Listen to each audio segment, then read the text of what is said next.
unfortunately, as you may have noticed, the audio in this room is not ideal.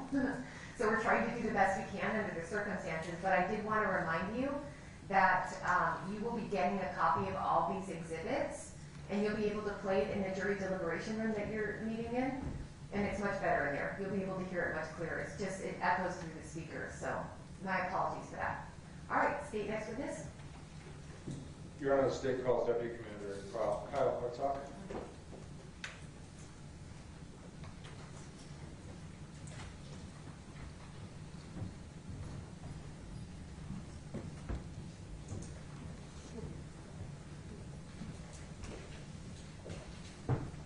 Do you solemnly swear or affirm under penalty of law the testimony you're about to give will be the truth, the whole truth, and nothing but the truth? Yes, Judge. Thank you. Have a seat. Let's get your name and see how the audio is coming through. My name is Kyle Hartzog. Let's angle it up a little bit. Do you want this one? Let's see how it goes. Say your name again. Kyle Hartzog. You want both Dennis's or is he okay? Okay.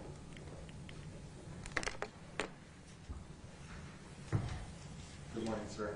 Good morning. Could you tell us where you work? I currently work for the Albuquerque Police Department. Okay. And what is your position and what does that position entail?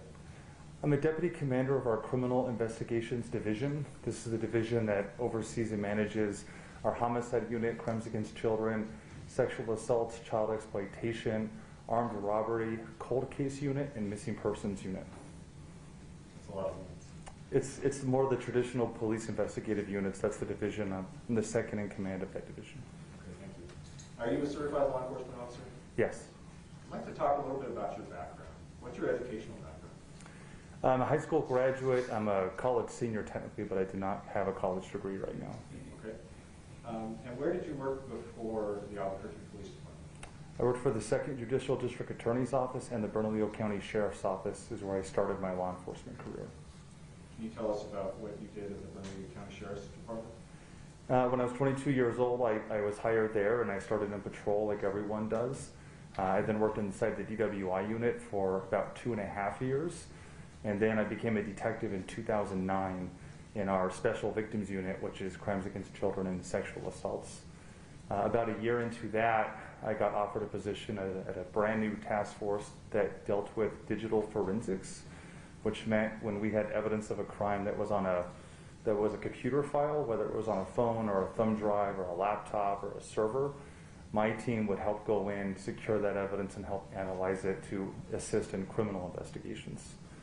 I left there in about 2014 and started up what was called the Ghost Unit. It still exists in the Sheriff's Department, that focused on child exploitation crimes, missing persons, and human trafficking cases.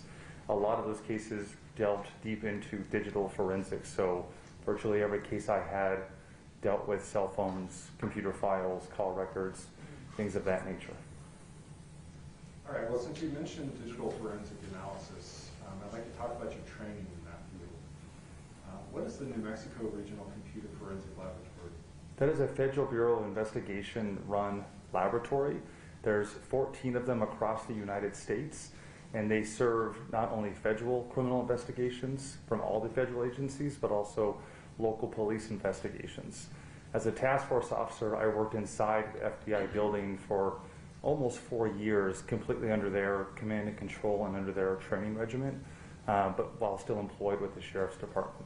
So they set the training guidelines to become a digital forensic examiner. I had to go through their process to become certified. And were you certified in that? I did become a certified digital forensic examiner through their multiple training courses. So tell me about your training in the area specifically of cell phone analysis. My cell phone training really doesn't start until about 2014 as I'm leaving the RCFL. Smartphones really start to come online around 2009, 2010 in the current forms that we're all used to. But in 2014, when I became on the front part of investigations, meaning doing interviews with victims and witnesses and suspects and writing my own search warrants again, is where I delved into heavily cell phone forensics and phone records to better understand what that evidence was. Now, did you gain more specialization while working with RCFL in the area of cell phone analysis? Yes, they definitely covered cell phone analysis at the RCFL. Most of it was traditional computer forensics. And is your training in cell phone analysis, is that only in the classroom or is it in the field as well? It's absolutely in the field. The class teaches us what to look for, but then I've applied it in dozens of not just criminal investigations, but also search and rescue missions, using phone records to help find people that are under distress and calling 911 for help. How about Facebook or other social media platforms? Have you been trained in analyzing those? Yes. And what is Cellbrite? Cellbrite is the name of a company that is a large supplier of tools for law enforcement and private industry to take the data on a cell phone, get it off the cell phone so you can view it in a better format when you're searching for things. So in the police world, it's the most common tool that we deploy to get text messages off a phone or look at date and time stamps when a photo was taken or get videos and just really look at the whole footprint that a phone leaves in that space. This tool is what forensically and safely gets the data for us. And have you been trained in Cellbrite extraction? Yes, I have. Okay. When was that training? I've taken certifications a few times with Cellbrite in 2014, 2015, as well as 2018. I went through a lot of the courses they put out to help certify me as an operator on their systems, and some of their more advanced courses that really delve into the weeds on cell phone data. Have you personally extracted cell phones and analyzed them? I've personally extracted well over 1,000 cell phones, and I've analyzed even more. I don't extract as much anymore. I more look at the analysis part. In your current position and your position at the DA's office, what was your role in terms of digital examination in those two places? Well, at the DA's office and now at APD, I'll say we created what's called the Digital Intelligence Team, where I currently have 3 civilian employees who report directly to me, but come with a vast background in this type of analysis, cell phones and mobile phone records. And this team that I manage now full-time works on virtually every homicide case that the Albuquerque Police Department touches, as well as many BCSO cases that come through as well. So their full-time job, 40 hours a week, is going through phone records and cell phones and social media warrant returns to help get a bigger picture of what anyone's involvement was in any investigation we're doing. What about in the area of location data and location analysis? Have you been trained in that? Yes, and it sounds similar to cell phone analysis, but it's really a lot different. This is the data that T-Mobile and Verizon and AT&T keep. How do we analyze that data versus data that's on a physical cell phone? They're distinct. Have you testified as an expert witness before in cell phone extraction or location data analysis? Yes, several times. And where, in what courts? I've been testified as an expert in this court you're in right now, the 2nd Judicial District Court, as well as the District Court in Roswell, New Mexico, as well as federal court up in Santa Fe on a federal trial. Your Honor, at this time, the state will offer Deputy Commander Hartsock as an expert in physical cell phone extraction and location data analysis. Any objection? No objection. He'll be allowed to testify in that capacity. Thank you. Let's talk about phones in general for a little bit. Tell me about the types of data that are stored on a phone. Well, if you break it down to its basics, all the data on the phone lives inside what are called databases, but you could think of them as little barrels of information on the phone. When we extract it, we're getting all those databases off, and then we're going through them. Okay. I recently had to get a new cell phone, and there were a variety of options in terms of memory. So some phones have more memory than others, is that right? Yes. Okay. Well, what about phones with more limited memory capacity? Do they still have large amounts of data? Yes, I mean, even the most inexpensive phone you can get is still going to be able to hold millions of different files on the device. The bigger they get, either the more files you're going to get, or really with bigger videos that the phones can record now, just the larger individual files you're going to see. And what is a live capture? I'm sorry? What is a live capture? It's a forensic term that we use when we're dealing with files on a device that we want to get off for evidence. police always want to keep evidence in its original state as much as we can, whether it's a knife with blood on it in a crime scene or a picture on a cell phone. With cell phones, I'll say with regular laptops and computers and thumb drives, we can hook them up to a device that prevents any files from changing, and we can make a copy of those files, and then we can analyze them. With cell phones, we can't do that. The memory is different inside of the phone, so we have to do what's called a live acquisition, meaning the phone is like powered on, ready for someone to use it. That's when we hook a Cellbrite device up to it, and it gets off as much of the information as it can, but it rarely can get all of the information off, and that's just by design from cell phone companies. They hard lock out certain regions of their phones that we're virtually never able to get into. You talked a little bit about Cellbrite as the software that you use for cell phone extraction. Can you tell us a little bit about how that works when you actually get the extraction report back? How is that organized? How is the information organized? And how do you analyze it? Yeah, I mean, it opens up on our computers, not like Facebook, but similar, that if you went to your own Facebook, you could click photos and just look at all your photos you've ever uploaded, right? Or see all your videos you've ever uploaded, or maybe all the places you've checked in before on Facebook or Instagram. That's how this is organizing it. It puts everything into a category. This is a photo. Here's all the photos. We can look at all the pictures in one space. This is a video. Let me look at all the videos in one space. But that's going to do it for every type of function on a cell phone. Here's all the text messages, all in one place, right? Here's all the contacts. Here's all the social media logins that we can find. So what the tool does is it breaks everything into categories, which makes it easier for us to review and find quicker what we're looking for. When you examine cell phone data, are you looking for a baseline, or how do you go about it? What's your first step in the analysis? The first step, in whether we're looking at an actual cell phone or the records from T-Mobile, for example, we want to understand who is our user, whose records are we looking at, whether it's a text message conversation or phone tower records that show a phone moving around Albuquerque. So we want to create a baseline of behavior by the cell phone device to its carrier or by the person using the actual device. So we review those records, right? On a physical cell phone, we're going to be looking at text messages, what social media accounts are logged in. We're going to look at the email address and the way it's formatted. A lot of people use their name in their email address, right? So what name is in the email address? Who do they save as mom, right? They save a contact as mom. What phone number is it? Is that this person's mom? We're going to use a lot of that type of technique to say, okay, I do believe this is Kyle Hartsock's device because this is his mom, this is his wife, here's a picture of him holding the phone, taking a selfie, I'm looking at this phone. We want to understand who's our user. And so when you say you want to understand who the user is that only to identify whose phone it is, or is it also to see what their habits are? Well, it's both. It's both, because obviously if I'm going to prepare a forensic report and testify in court, I can't just tell you a text message. I need to tell you who likely sent that text message. Otherwise, there's no context to what I'm saying.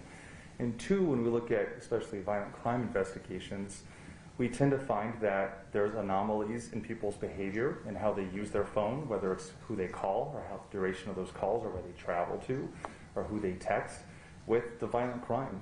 A lot of the crimes in Albuquerque that we investigate don't have a lot of planning beforehand. So we tend to see behavior become really erratic around the time of the crime. So we want to understand what's the baseline behavior, how does that behavior stay the same or change when the crime occurs. Now you mentioned earlier that examining location data is different from the physical cell phone extraction. Yes. It's a different analysis. So tell us a little bit more about that. How is that used for criminal cases? How is that used in other areas? Well, phone record analysis is us interacting with, there's 4 main cell phone carriers. They're kind of merging right now, but you'll know them as Verizon, AT&T, T-Mobile, and Sprint. Now there's other carriers like Metro PCS and TracFone. They're all owned by one of those 4 big companies. Virtually all of them are owned by one of those 4 big companies. Those 4 companies combined own 99% of the cell phone towers that exist in the United States. So for law enforcement, we're only interested in working with those 4, because if we need to know where a phone device is or was or currently is right now, We work with those companies to provide us that data. And again, we've used it from criminal investigations to look in the past of where a phone was. We use it for missing person investigations to find out where someone could be right now or where they were last seen. And we use it on search and rescue missions when someone's calling police or family to say, I am lost, I need help. We're going to use these companies and this information to try to go and find them. You mentioned working with the four major cell phone companies. Is this only cell tower data that you're working with, or are there other types of location data that you look at? Oh no, they can give us more than just cell tower information. And we don't only just work with those companies. We work with Google. We work with Facebook, Snapchat. I've worked with Airbnb to help tell me where reservations were to help locate an endangered child at one point. So we can work with any of these companies who might be able to share with us information for us to find a person. Okay, and so when you work with a company like Google, for example, what kind of location data do they provide?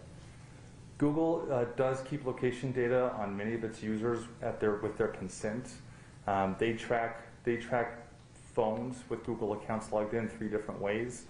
One is by the GPS on the device, which can give a very accurate measurement of where that phone is. Generally, I've seen it as accurate as within 4 meters. That's about 12 or 13 feet. They can tell where a phone is. They also do it by Wi-Fi networks, meaning the wireless networks that are all around Albuquerque, for example, most of them don't move, right? I mean, think of your own Wi-Fi network in your house. How long has it been there? Google creates maps of all the Wi-Fi networks, and they know approximately where they are. So if a user drives by your Wi-Fi network every day on their way to work, they don't have to connect to your Wi-Fi network. It just has to see that it's the same name that it's familiar with. Google's going to associate you with that address at that time of day, right? Not down to 4 meters, not that specific, but it's going to say, yeah, within probably about 100 feet or 200 feet, we know this phone passed by this area. The third way and the least accurate way is by the cell towers. Cell towers in urban areas like Albuquerque are about 3/4 of a mile to a mile apart for most carriers. There's over 700 cell towers in Albuquerque with the 4 carriers. Google can also use that data to triangulate approximately where your phone is. But when they do that, we see that they're sometimes only accurate as about half a mile or 3/4 of a mile, which is a really big, if you draw a circle that's 3/4 of a mile wide anywhere in Albuquerque, tens of thousands of people live there, right? So that's not very helpful to us. It can get us in the area, but not really specific. Okay, so you mentioned GPS, Yep. Wi-Fi, Yep. and cell towers. Yes. And you said GPS can determine up that as close as 4 meters, cell towers more like half a mile. Did you say the range for the Wi-Fi? Wi-Fi is one to 200 feet is the approximate area that Google tells us of how accurate those measurements are. And let's talk a little bit more about Wi-Fi. So you said that the Wi-Fi can detect when a phone is passing by. Does the phone hook up with the router in that situation, or what happens? It does not. So the way that really computer networking works, and your phone hooking up to a Wi-Fi signal is computer networking. It's what's called a handshake in the industry. One device introduces itself to another device, sticks its hand out and says, hey, do you know me? Can we connect? Right? And what it's doing in the background is there's serial numbers involved and makes it manufacturers. And think of on your own phone, right? When you added your home Wi-Fi, you told it to save this network in there. And now every time you come home, you don't have to tell your phone to connect to that network. It automatically connects, right? It's because you've already established that handshake between your phone and your wireless router at home, so they automatically connect every time. You don't ever have to take action. Well, ask yourself, how does it know to do that? The answer is your phone is actually searching for wireless networks all the time. It's doing it right now if your phone is turned on. And it's just constantly looking for other wireless networks that it's familiar with, that it's already had a handshake with, and they've agreed to connect and share data. It does it all the time. The router on the reverse is also doing this. It's sending out a signal saying who it is, looking for all the devices that it's previously connected with, making sure, do I need to connect to something right now? That's why when you open your laptop at home, the second you do it, it hits the Wi-Fi right away.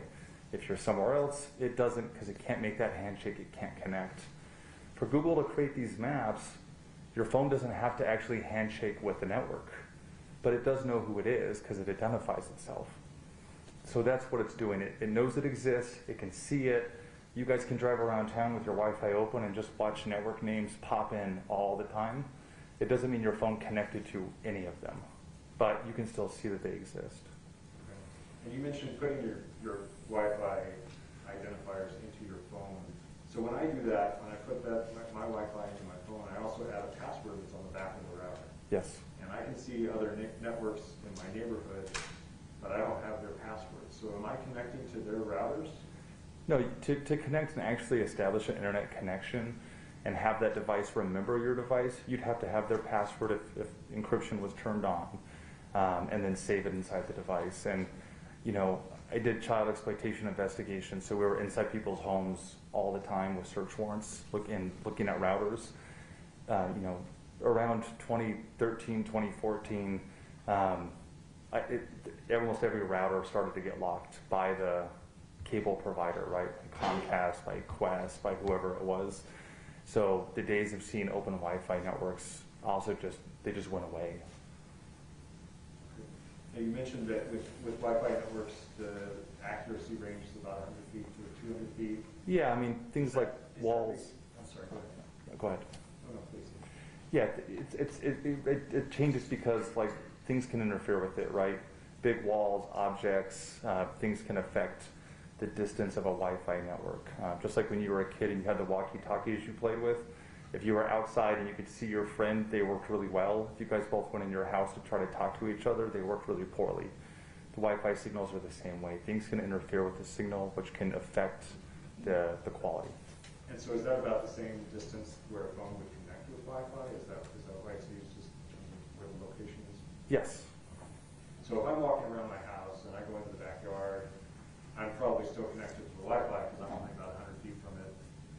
If I go into the neighbor's yard, however, I might disconnect. Is that right? Yeah, and I think the example when it happens to me, but everyone that drives away from their house, you probably know the exact point on your street that your Wi-Fi turns off and your phone's trying to connect to another network because you were trying to scroll something and it just stopped, right? Or that video paused. That's because you lost connection to your Wi-Fi network and your phone is trying to get back up on a different connection.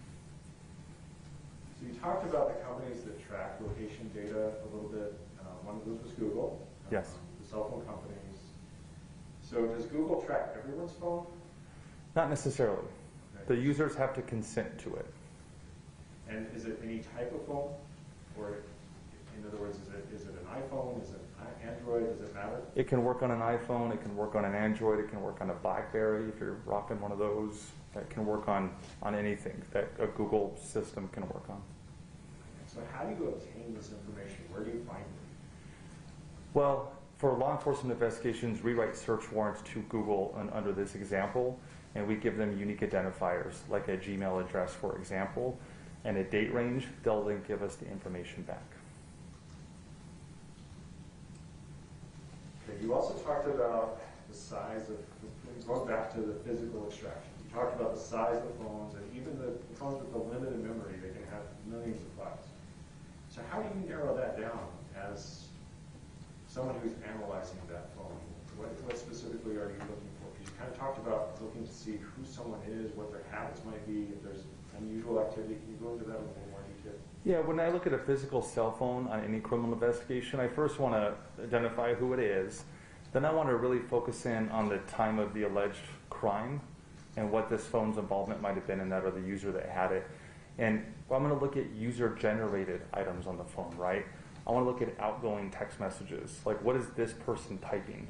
I want to look at what's coming into them too, but it's really important that I understand what are they sending out. What photos are they taking? What videos are they taking? What apps are they opening up in this time frame?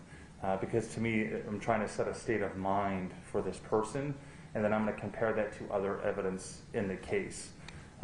Once I look at the information that they generated, I'm going to look at what was coming into them. So what were other systems or other users of devices sending back to them. And then the last thing is what I call passive information. It's stuff that the user didn't necessarily take any actions to generate, but the phone is recording it in there, right? So think, for example, like if you have an Apple Watch that records how many steps you take, that's kind of passive information, and it's coming onto the phone. It might tell me you stopped somewhere and then you took 300 steps in a certain direction, or you went upstairs, or you ran, or in some cases your heart stopped beating. I want to see that information. That's more passive information. It's just happening all the time. The user didn't have to press a button, but it's just recording on the device. Virtually almost all the information we get from the carrier is really that kind of passive mode. The carrier's recording all these things. Google's recording all these places the phone is without the user really having to press a button to make it happen. So what it sounds like to me is that you're looking for both the active information and the passive information. You're looking for patterns. Would that be right? Absolutely, yes. All right, well, thank you for that. Let's talk about this case specifically. Did you work on the investigation of the homicide of Victoria Martens? Yes. Did you personally perform a data extraction of phones belonging to Michelle Martens, Fabian Gonzales, and Jessica Keller? Yes, I did. Were those phones tagged into evidence? Yes, they were. Excuse me, just a moment.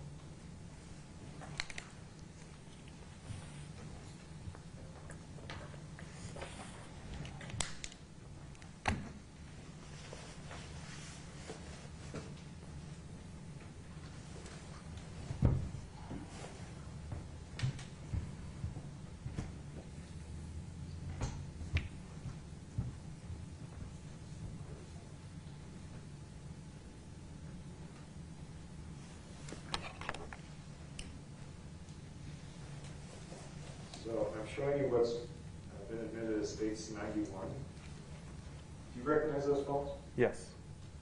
Whose phones are those? These are Michelle Martens, Jessica Kelly, and Fabian Gonzalez's devices that were taken as part of the search warrant. And are those the phones that were tagged into evidence? Yes. Okay, so when you performed your extraction, who gave you those phones? Detective Josh Brown with Albuquerque Police Department. And what did you do to extract the information from those phones? I used a Cellbrite device. At the time, I worked for the Bernalillo County Sheriff's Office, and my office had our own device internally. I used the device assigned to us to re-extract or extract these phones. Okay. You mentioned that these phones belong to specific people. How did you identify whose phone was which? Well, Detective Brown was able to tell me who they believed the phones belonged to, but once I was able to download them, all three phones gave off pretty clear, unique identifiers on them that made it pretty easy to know whose phone belonged to who. Okay, so when you looked at selfies with contacts, that type of thing, was it clear? It was clear by the photos taken, but all three of them used email addresses that contained their name in there, with just a set of numbers, including birthdays or birth years, or just other random numbers. Okay. Mentioning contacts, so did Michelle Martin's phone in her contacts, did it include the defendant and Jessica Kelly? Yes, it did. And Fabian Gonzalez' phone, did it include Jessica Kelly and Michelle Martens? Yes, it did. And finally, Jessica Kelly's phone, did it include Fabian Gonzalez and Michelle Martens? Yes, it did.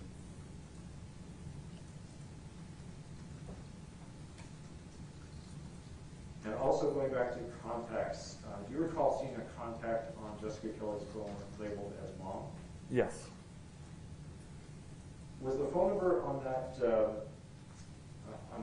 contact, was it 505-267-2639? Yes, that sounds right. So it was not 267-2369. That's correct.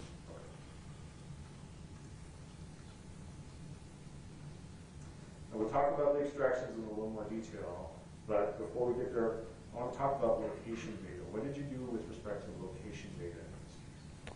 This case contained all three phones used the T-Mobile as a carrier. I looked at all three of those records that came back as part of search warrants that were written, as well as Google warrants were also written. 2 of the 3 devices had Google location data associated with it. I took that data and I created maps that can overlay one another. over Albuquerque, and we can kind of animate them from a start to an end point, and we can visually see where these phones move around town at different points of time. Okay, so let's unpack that a little bit. So you mentioned 2 of the 3 phones had location data from Google. Which were the 2 phones that had location data? Michelle Martens definitely had Google data, as well as Fabian had some Google data, and Jessica Kelly's had none. And then you mentioned creating a map. So Yes. what kind of format do you get the location data in from Google? It comes basically in an Excel file. It's called a CSV technically, but it's an Excel file, rows and columns, dates and times with locations. Does it have an address? It doesn't come with an address. It comes with a latitude and longitude, but I can convert them to addresses. And is that what you did in order to create this map? Yes. I mean, I created Excel sheets that have the addresses, but I also created a Google Earth map that can just open up and visually, if you've ever been on Google Maps, which I'm sure most of you have, you can create that visual Google map that is just easier for most people to read and see. Now, because there was no Google information for Jessica Kelly, and because you said it was a little hit or miss with the defendant's Google information, did you supplement that data with cell tower hits? Yes. And what about Wi-Fi? Well, yes, all 3. What about call detail records? What are call detail records? Call detail records is what your cell phone carrier keeps showing the dates and times you made a call or received a call, what the duration of the call, what number was dialed to you or that you dialed out, and it will also record what cell tower you are using, which is where we derive approximate location information from. Did you obtain call detail records in this case, or were they already obtained? They were already obtained when I started to help the investigation. Did you analyze them? Yes. There are 2 other phones to talk about here. There are 4 phones here. Do you recall the one that's white and gold here? The HTC phone, yes. Says HTC. Was that one of the phones we've been talking about? Not primarily, no. Now, who does that phone belong to? I associated that phone with Fabian Gonzales. Why did you do that? Some of the same logins were on that phone as the other phone that we associate with them. And when you see the same logins on 2 devices, we tend to associate them with the same user at one point in time. And did they have the same contacts as well? Yes. And so were the brother Joseph, brother Steve, were those some of the contacts on both of those phones? Yes, and we would expect to see that because Google syncs up contacts. Once you log in, it brings all that stuff over with it. Now, Jessica Kelly's phone and the defendant's phone, were they the same model? They were the exact same make and model. So how do you tell those apart? I mean, in other words, are phones individualized? Yeah, I mean, once you get on the inside, they are. But if you were to inspect these 2 phones on the outside in their form they came off the shelf, they would be virtually identical. But the serial numbers are different. Some of the internal configurations are different based on the carrier aligning them with certain phone numbers. But then, of course, once a user starts to use it, it becomes very unique and personalized. And what is IMEI? International Mobile Equipment Identifier, but it's basically like the VIN number for cell phones. If you think of the VIN number on a car, this is what cell phone manufacturers have done. They've created an IMEI. It's really unique to that one device, no matter where in the world it goes. And what we find is that's how carriers like T-Mobile and even providers like Google and Facebook, they also track these numbers to know what device is accessing their system. So there's one more phone I want to talk about. First, can you tell us how many electronic devices were analyzed in this case? I specifically looked at these 4 phones. Was my only part of the analysis. Now there was also an LG G Stylo. Oh yes, Is that there was. sound familiar? Yes, Did you extract that phone? I did not. Did you review the extraction report? Yes, I did. And who does that phone belong to? It was Her name is escaping me right now. I apologize. Is it Amanda Padilla? Yes. And were you able to identify the user of that phone again based on text, contacts, email, Yes. phone number, other items that are contained within the phone? Yes.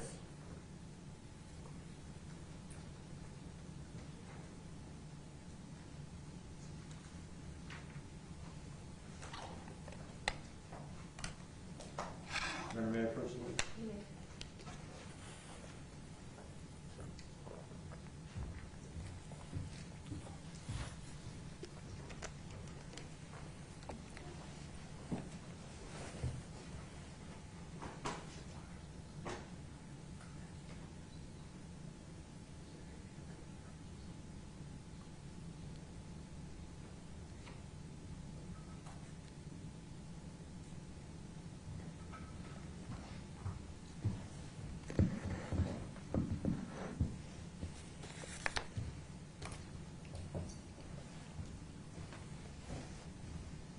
Commander, I handed you what's been marked as State Exhibit 255. Can you tell us what that is?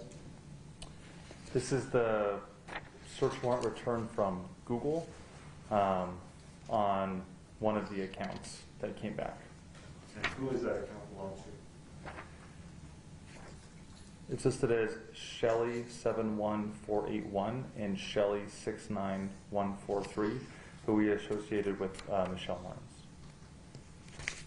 And you also have 255.1. Can you tell me the difference between 255 and 255.1? 255.1, I took the latitude and longitude that Google gave us, and I used a tool that converts it into an approximate street address, because it's hard to look at just a lat and long and know where that is in town. This turns it into a street address, which makes it much more readable. The state will move to admit states 255 and 255.1. Any objection? No objection. Both will be admitted. Yeah, Crystal, that's right. You may.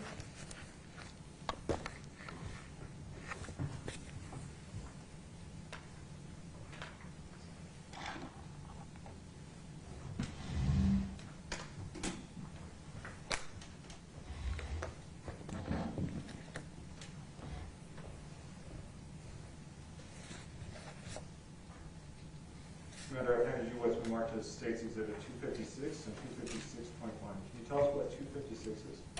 It's the search warrant returned from Google on accounts Fabian Gonzales 19842015, Fabian Gonzales 19843910, and Fabian Gonzales 1984, who I associated with Fabian Gonzales. And so attached to that are those the Google records for the defendant in this case? Yes. And what is 256.1? Just like before, it's taking these records and it's supplementing it with a physical street address on every record. Once again, just making it easier to actually know where in town the device was at the time of the record. Thank you. Your Honor, the state moves to admit 256 and 256.1. No objection. They'll both be admitted.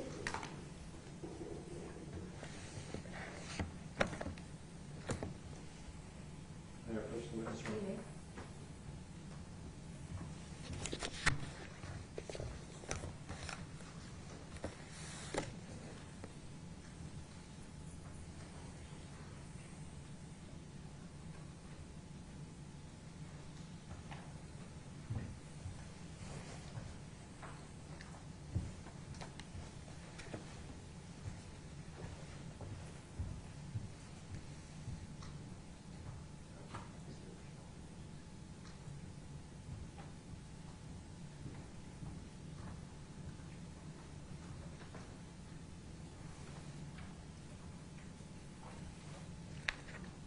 Commander, I handed you what's been marked as States Exhibit 257. Yes. Let's talk about that one first. What is that? This is what T-Mobile sends law enforcement as a result of the search warrant. The search warrant was targeting phone number 505-582-4136. And does that phone number belong to Jessica Keller? Yes, it does. Is that a call detail record? This is a call detail record, yes. Can you flip to the last page? Okay. And is there a letter there from T-Mobile? There is. And does it describe not only that phone number, but also another phone number for which call detail records were provided? Yes, it does. And what is that phone? 505-589-1360. Is that Fabian Gonzales' phone number? Yes. I'm looking at States Exhibit 258. Can you tell us what that is? It's another T-Mobile set of call detailed records for 505-589-1360. And again, is that Fabian Gonzales' phone number? Yes, it is. The state will move to admit States 257 and 258. No objection. Both will be admitted.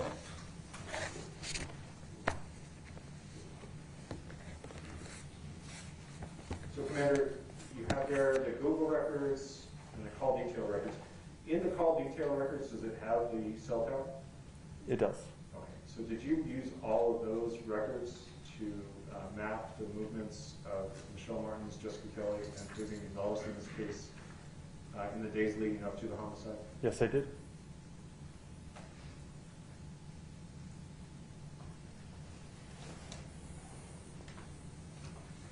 Very pursuance. You may.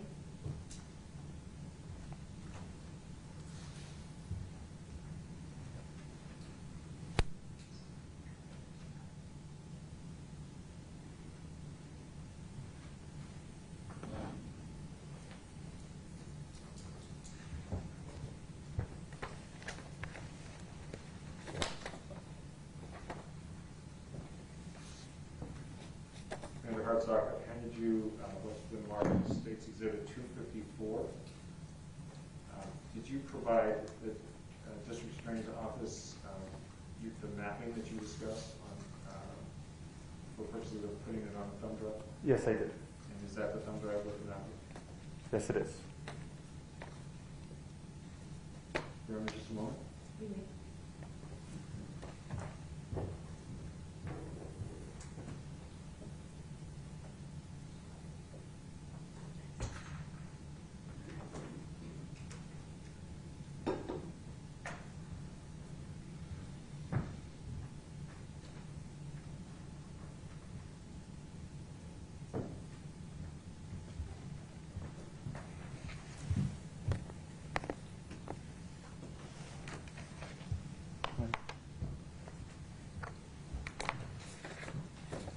Commander, can you put in that flash drive into your computer and show us the mapping?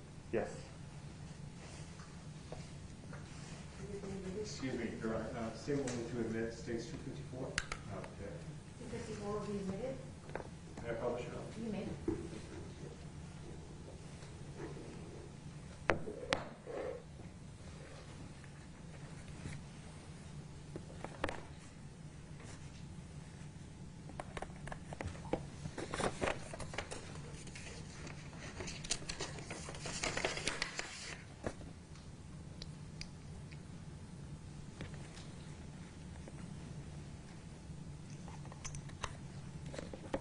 And while you're doing that, do you have these files separated by individual? Yes, they are.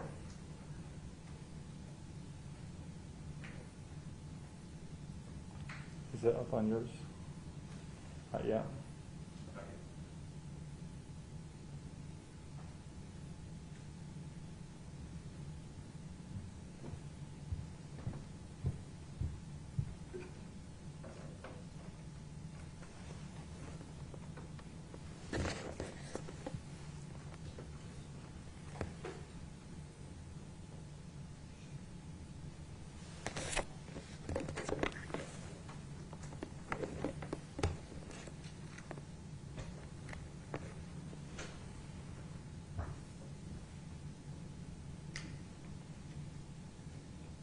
There it is.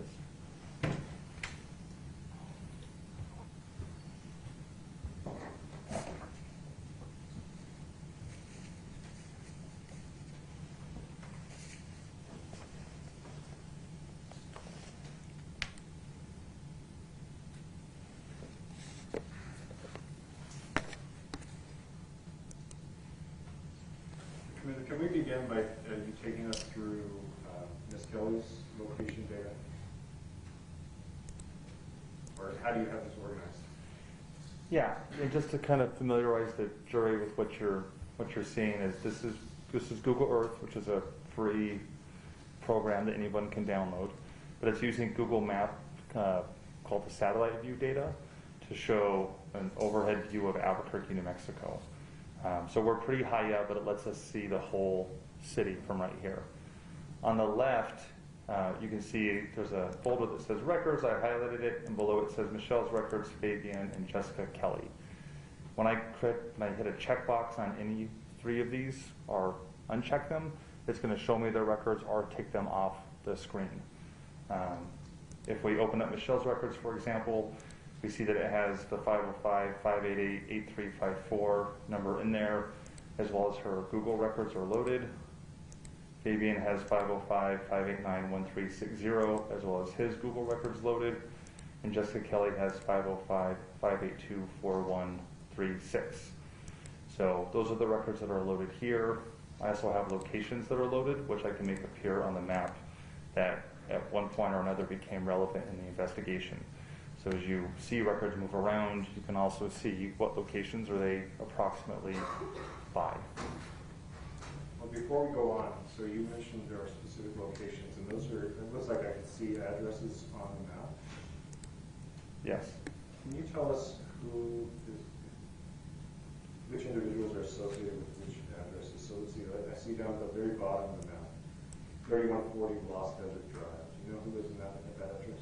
It's one of Fabian's brothers, and I honestly get them confused, but it's one of Fabian's brothers. Would that be his brother Joseph? Yes. And there's 3025 Owen Road, Southwest. Do you know who lives there? Amanda Padilla.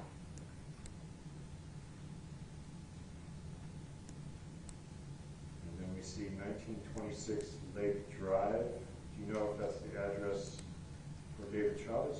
Yes, the other brother. And we see 118 Alcazar Street going to the east.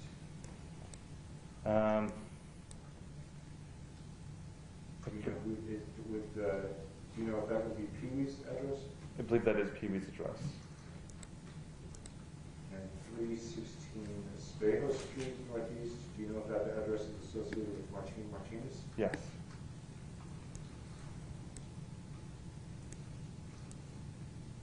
And of course 4701 Irving. That's our crime scene, where Michelle Martens lived. Correct. And just to the west of that is 10425 Trevino Loop. Would that be associated with the defendant's brother, Steve? That was another brother, yes.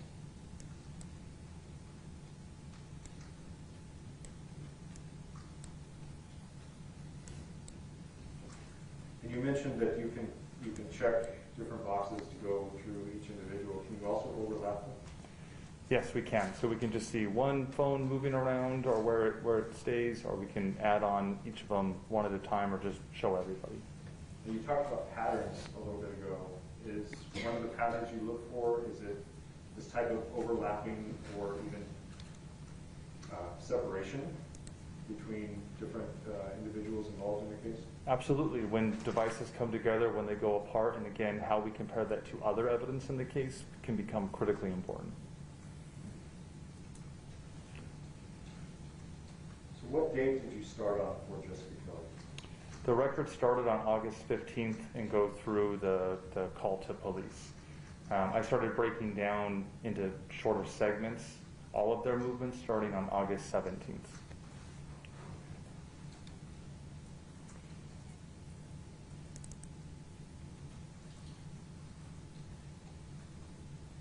We're seeing a red flash basically in many different places of that map. Can you explain that to us? Yeah, it was catching up, but now we're looking at August 17th between the hours of 9:22 a.m. and 10:31 a.m. And again, just to kind of educate the jury, what you're seeing is T-Mobile reported to us these 4 calls in that time range. Red is associated with Jessica Kelly. So whenever you see a red record, that's a Jessica Kelly record. The pin in the middle there is the exact location of the cell tower. So if we were to zoom in on Google, or if you were to drive by there at any certain point, you could actually look off the side of the road and see this cell antenna shooting up in the air and point it out. So that's physically where it's located. The shape you see is the program giving us the approximate coverage area, meaning the phone is most likely in this area somewhere. It can't get us any more specific than that. It could be right next to the tower. It could be at the very edge out here. It could be, almost on Kirtland Air Force Base. We don't know for sure where it is, but it gives us the approximate area of it. And on each individual pin, we can click it, and it will actually take us to the T-Mobile record, showing us that this call was August 17th of 2016 at 9:55 a.m. The target number means what number was part of the search warrant. This was an outgoing phone call to 800-288-7207. The call lasted 104 seconds, which is just under 2 minutes long. And then it gives us some of the other information that it adjusted the time zone and whatnot. So we can get to that level of detail in this if we need to. As you mentioned earlier, the cell towers can be, in terms of their accuracy for location, can be about a half mile. Yeah, Sometimes. half mile to 3/4 mile, it just depends. The more populated an area is, the more accurate these records get. But I noticed this is not a perfect circle, so our cell tower hits directional? They are directional. Is that how you've been able to basically minimize the distance from that cell tower to the end of the circle? Yes, you see the line that comes out from the pin to the edge?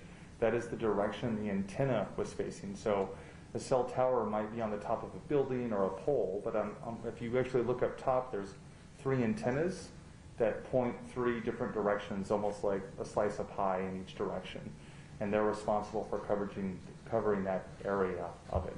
So that's what tells us the antenna that was being used wasn't pointed towards the Sandia Mountains, for example. It was pointed really towards the southwest or west Albuquerque.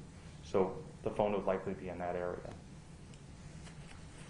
So do you have an animation that will basically take us through several hours of that day in terms of Wednesday, August 17th for Jessica Keller's movements?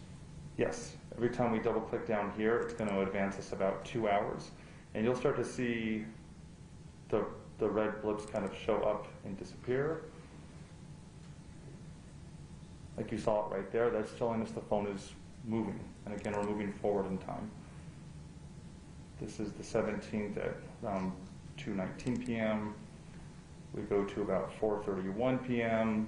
The phone kind of went into the downtown area and back to the southeast part of Albuquerque. Now to 6 p.m., it's down here near Gibson and I-25. 7:43 p.m., it's staying down in this area. 9:19 p.m., there's some movement, but it's really staying down in this area. We're now about 10:31 at night. The phone is staying there. And again, every red blip you see, that is a phone call or some text message that T-Mobile is recording. So they're not just passively tracking the user is doing something that's generating this location record. We now cross over into August 18th. Around the middle of the night, we see the phone start to move east in southeast Albuquerque. Now we get to about 1:43 a.m. The phone has definitely moved locations from down there near Gibson and I-25 over here near the Alcazar address. And this is actually a really good representation of the one tower but 3 antennas, right? You can see it's close to a circle because the phone is using all 3 of these antennas in a short span of time. Are you familiar with that part of town? Generally, yes. So is that close to the Louisiana, San Pedro area? Yeah, if we come in, that is Central Avenue is right here, and this is Louisiana. And the Alcazar address is right near that intersection, and the cell tower is 1 street south of Central, it looks like. Is that also close to the Balance Casino? Yes, this is if I take these records off, you can see here's the State Fairgrounds with the racing track right next to it, and the casino is this building on the southeast or bottom right corner.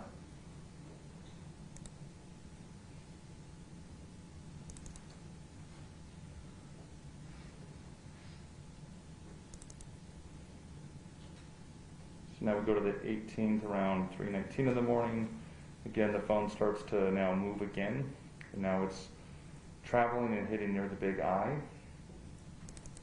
We go to about 4:55 in the morning. We don't get any location records around this time period. 6:31 a.m., nothing. 7:43 in the morning on the 18th. We see it in both, but again, we have a big time range here. So we see it in southeast Albuquerque around central Louisiana about 6:36 a.m., 6:39 a.m. And by 7:30 a.m., it's using this tower up in northwest Albuquerque that I ended up seeing a lot in this investigation because it's what we call the home tower, or one of the home towers of our crime scene. So it puts the phone right on top of the 4701 Irving address. Okay, if you could just continue to click through those for the 18th, and this would be Thursday, is that right? Yeah, this is August 18th around 9:19 in the morning. Here we are around 10:55 in the morning, staying up in the northwest. Around 12:31 p.m., continues to stay up in the northwest. 2:07 p.m. We start to see the phone travel now near Corzine I-40. About 3:43 p.m. on August 18th, it's still in that Corzine I-40 area. Around 5:19 p.m., it travels back up to one of the home towers of the crime scene.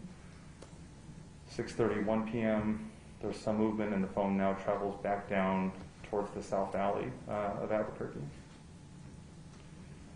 Around 8:07 p.m., it travels even further into the South Valley of Albuquerque, and it's pretty active. Again, these are about 2-hour windows, and we see just a whole lot of pins down there. There's just high phone activity. Around 9:43 p.m. on the 18th, the phone moves back towards our central Louisiana area. Again, on the 18th, now around 11:19 p.m., we see a whole lot of travel on the phone, and it comes all the way up to Rio Rancho, so it bypasses our home tower of the crime scene and ends up in Rio Rancho. Now we move on to the early morning hours of August 19th. It travels back down to a southeast address. About 2:31 in the morning, we see it travel now back to our crime scene home tower. If you could pause there for a second. So, Okay. From what I saw on the 18th, correct me if I'm wrong here, but it looked like there was a trip south from fairly far north. Yes. A trip back to 4701 Irving, and then a trip south for some time, and then farther south, and then over to the east, back to 4701 Irving, and then back to the sort of Louisiana San Pedro area, and finally again back to 4701 Irving. Is that right? Yeah, and actually went all the way to Rio Rancho before coming back to the southeast, so it went beyond 4701 Irving, but yes, A lot of activity. it was very active.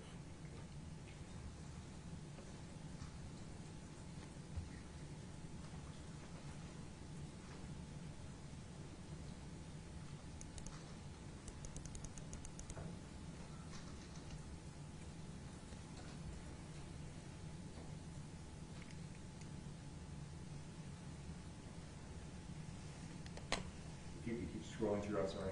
You got it? Around 4:07 a.m., we see the phone is staying on that home tower by the crime scene.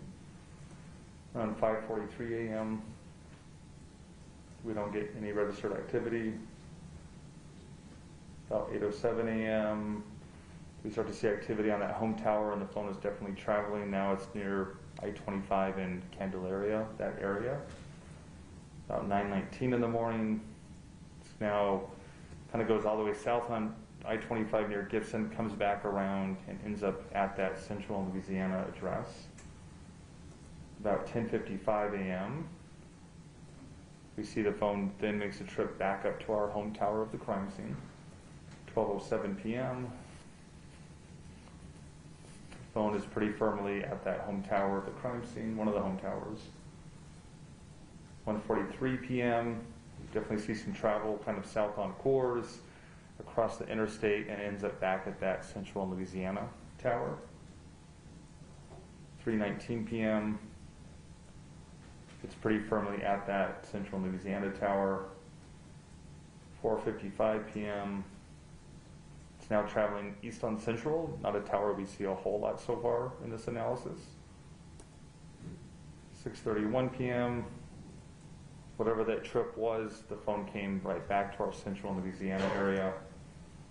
Now we go to 8:31 p.m. Around that time on the 19th of August, the phone has traveled back up to our crime scene off Irving.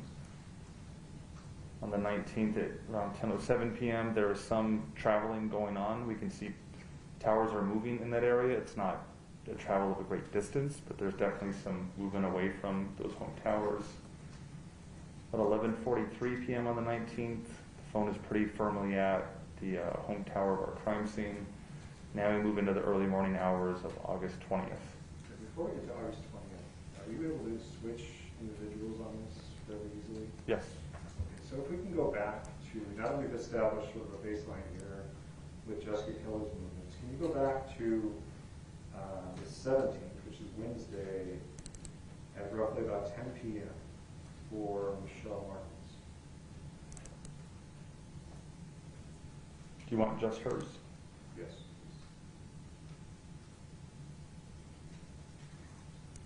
There's some overlap. Oh, what color is Michelle Martens? Her Google records show up in yellow. And just to kind of give the jury, it's going to look different than your cell phone records. You're going to get these circles because Google isn't using antennas that face a direction. They're using information from the phone, right? So the circles represent a radius that Google gives us saying how accurate do we think this record is.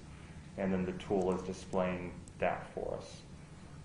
But you can see some of the circles are really small, right? Some are big, some are small. It's kind of what we talked about before. But here's like the apartment complex, for example.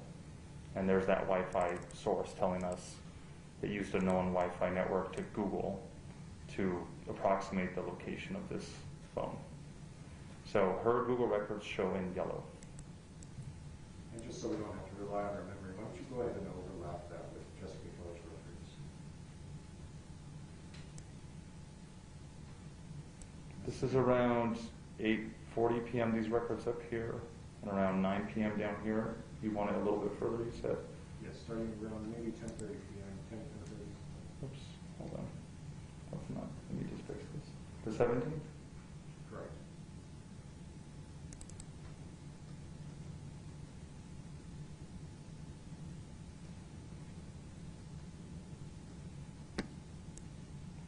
So we can see around, this is around 9:50 to 10:25 p.m.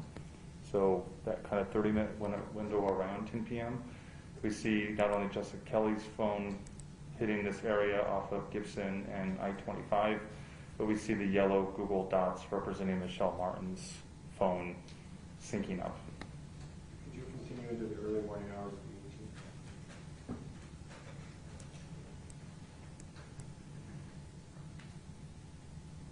It's a good example of the difference. Google gives us this entire line showing the travel path.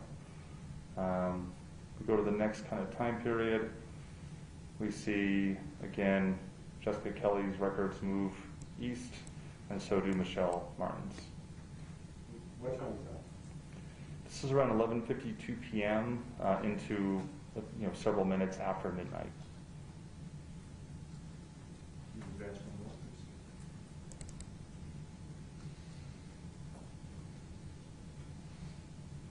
This is around 1:43 in the morning, and we can again see the records are just constantly overlapping one another. So at 1:43 a.m., Michelle Martens' phone is still around the Louisiana San Pedro area. Yes. And if we were to zoom in, we can get real specific on where her phone is. You keep going. About 3:19 a.m. We can see Michelle Martens' phone clearly traveling home, essentially. Jessica Kelly's phone is also moving as well, and there's at least some overlap, which could indicate they're traveling together. And to the 6:30 area.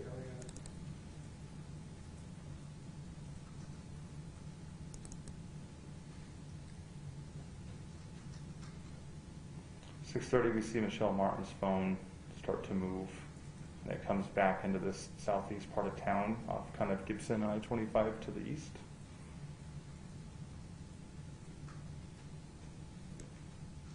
So from 3 a.m. until 6 a.m., it was over the 4701 Irving area, but otherwise there's a lot of movement there. Yes. Okay, now if you could take off Michelle Martens from this next day and overlap Jessica Kelly and Fabian Gonzales for the 18th, Okay. starting around noon or so. You got it. Let me just get it a little bit here. Fabian's phone records show up in green as well as his Google records. So when you see green, that's showing Fabian's records. And you said the 18th at noon, sir? That's correct.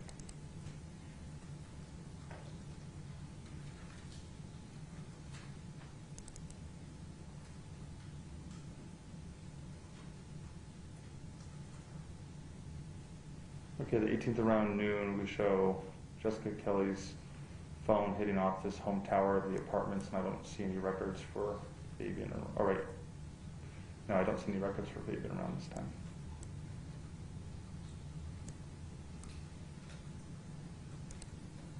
Can you advance toward to the early morning hours of the 19th? Yes. Just go ahead and click each of those from the noon one. Got it. So now we go to about the 2 o'clock hour. We see her phone starting to come down here to the south part of Albuquerque. Then around 3:43 p.m., more movement on Jessica Kelly's phone. 5:19 p.m., goes back to the home tower.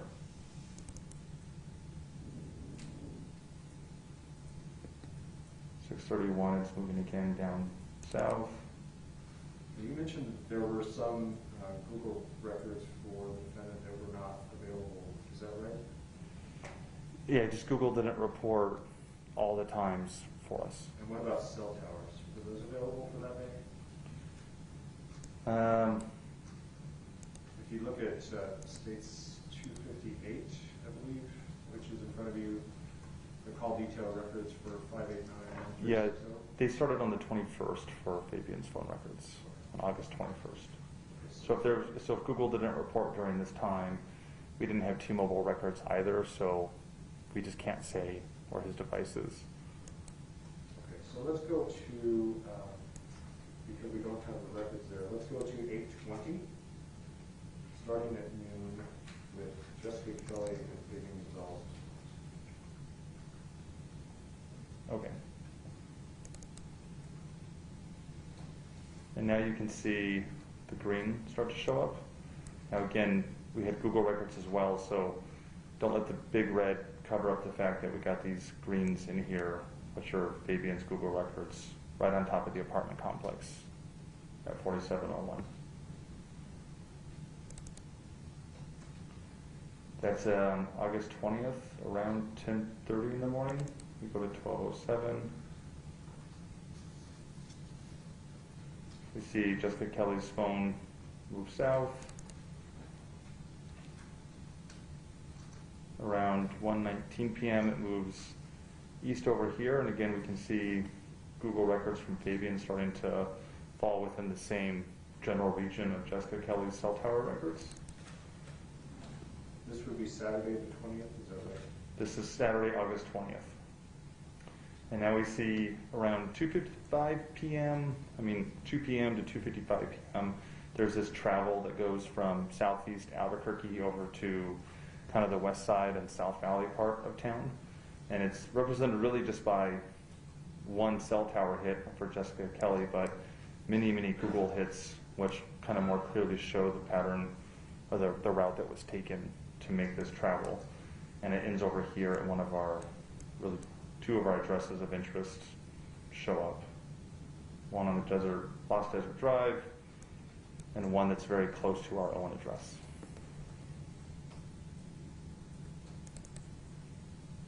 We go to 4:31 p.m. Both devices for Fabian and Jessica travel back to the east side of Albuquerque.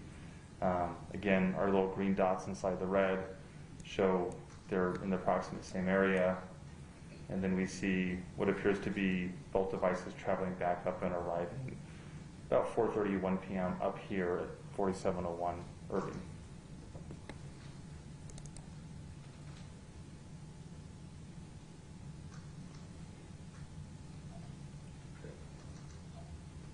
Let's go ahead and advance a couple of days to,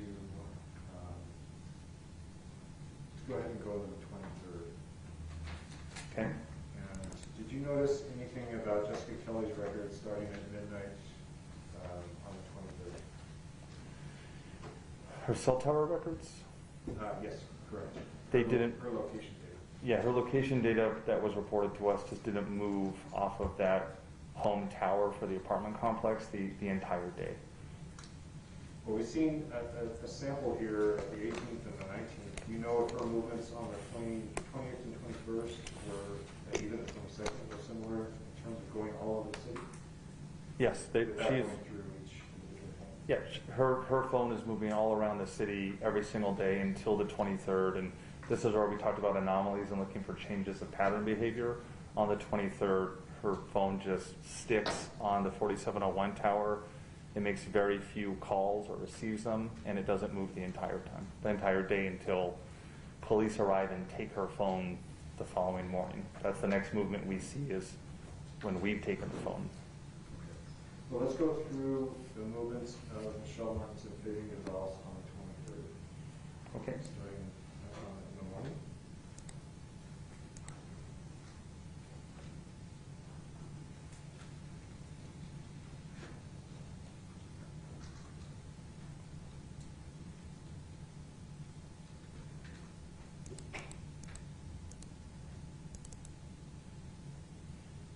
Okay, so starting around 9 in the morning, we start to see again yellow is Michelle Martin's Google records move away from the 4701 Irving Tower and move south into Albuquerque.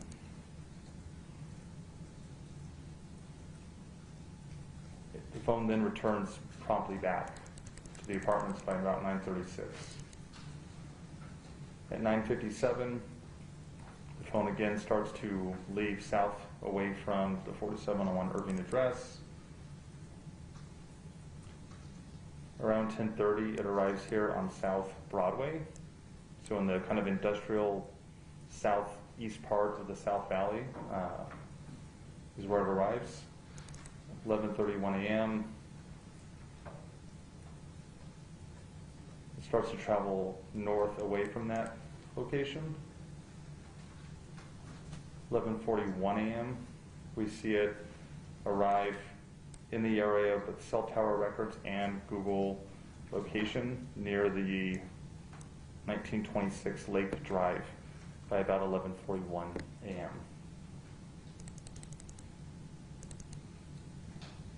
We move to around noon, about 10 minutes after noon, the phone has arrived back at the 4701 Irving address. We now go to 1:35 p.m. We start to see Fabian's phone is now registering, so the green, and with this big record, that's a cell tower record from T-Mobile, not from Google.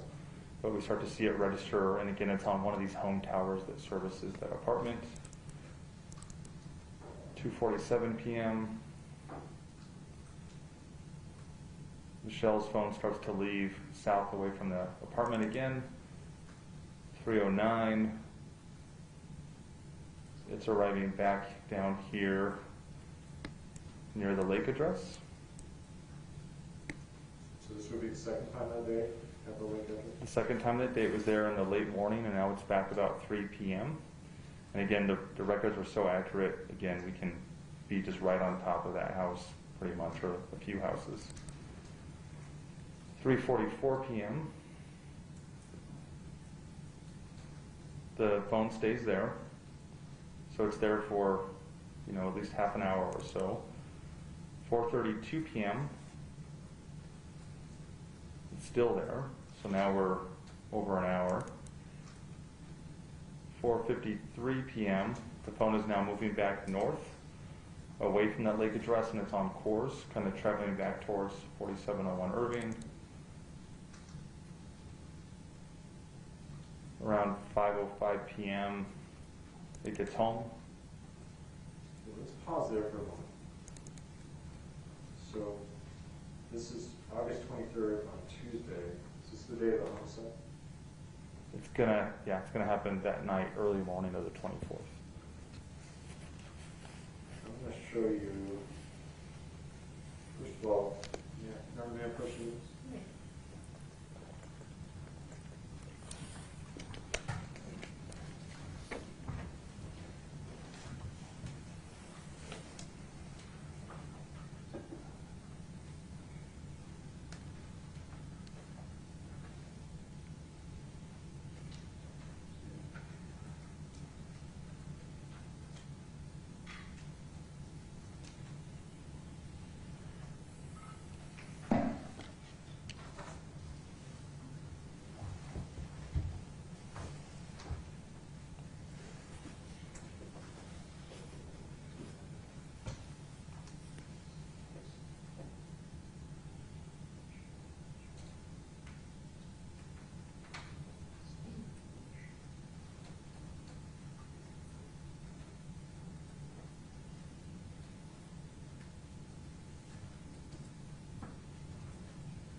I've handed you what's been marked as States Exhibits 259 and 273, is that correct? Yes.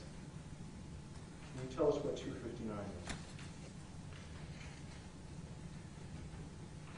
259 looks like it's from the Cellbrite phone extraction of Fabian's phone. It's the call log, just logging dates and times calls were made to what contact or to what phone number, and were they incoming or outgoing. And do you recognize that as information that you extracted from Fabian Gonzales' phone? Yes. Your Honor, the state will move for admission of States 259. No objection. 259 will be admitted. Can you tell us what 273 is? 273 is also a Cellbrite extraction, but this is of Michelle Martens' cell phone, and it's showing SMS messages, which means text messages. So it's the content of the messages, the to and the from, and the date and time it was sent. Do you recognize that as information you extracted from Michelle Martens? Yes. Your Honor, the state moves for admission of States 273. No objection. 273 will be admitted.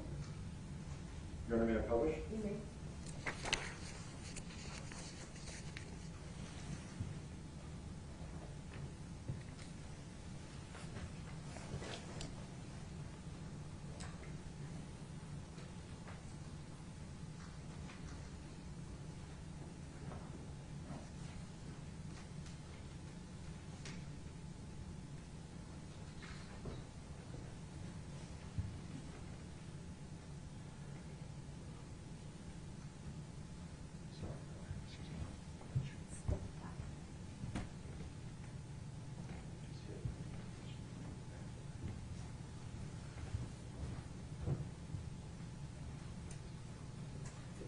A little washed out here on camera.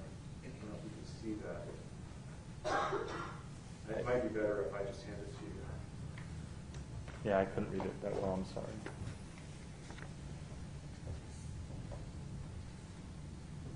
So that states 273, and it's turned to page 4. Can you read for us the texts that are on Michelle Martin's phone, starting at the bottom one, and give us the time and read it to us? Is it the message to Paulina? Yes, correct. This message was sent to a contact saved as Paulina.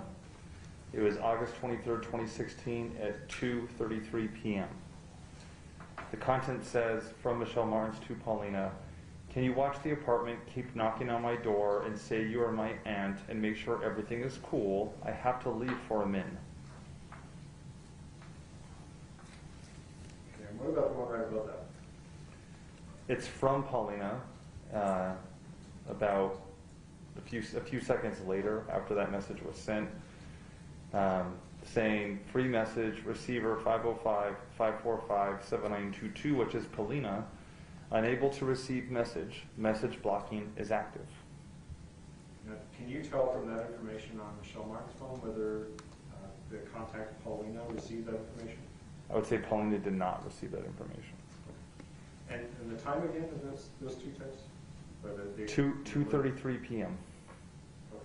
And is that part of the time period we just saw at Lake Drive? Yes, around that time is when they're down in the South Valley. Okay, could you move upward on that page and read those texts and times to us? The next message is at 2:36 p.m., so a few minutes after Paulina's. It's from Michelle, and it's to a contact that she has saved as Mom.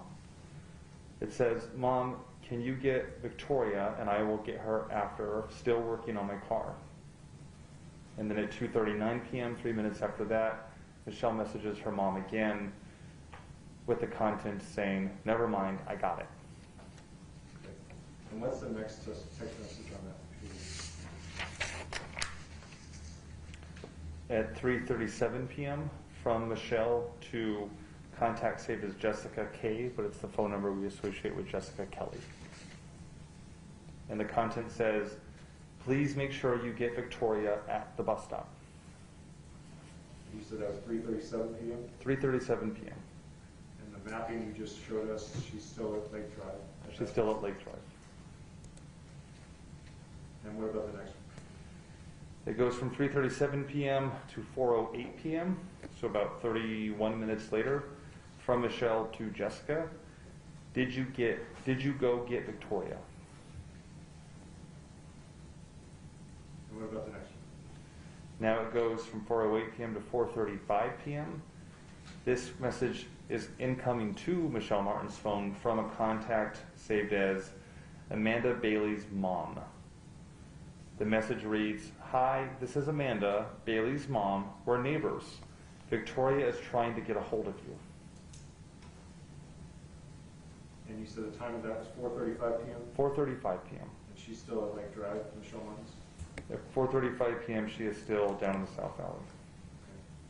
How about the next text, or the next few actually? 4:37 p.m. Michelle responds to Amanda Bailey's mom by saying, okay, I'm coming, keep her there. From 4:37 p.m. of that message to 4:41 p.m. Michelle again texts Amanda Bailey's mom saying, can you keep her there? And then at 4:43 p.m., 2 minutes later, Amanda Bailey's mom replies, I have to leave in about 10 minutes.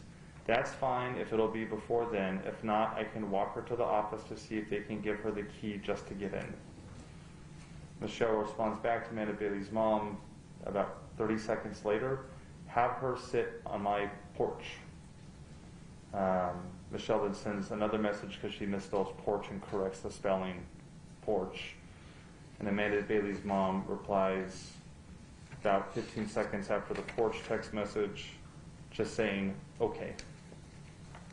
Michelle then replies back at 4:44 p.m., about a minute later, to Amanda Bailey's mom, be there in a few. Amanda Bailey's mom replies at 4:45 p.m., okay, she went home, I guess someone is there now. Michelle replies back to Amanda at 4:47 p.m., okay, TY, which is short for thank you. Okay, can I read it first?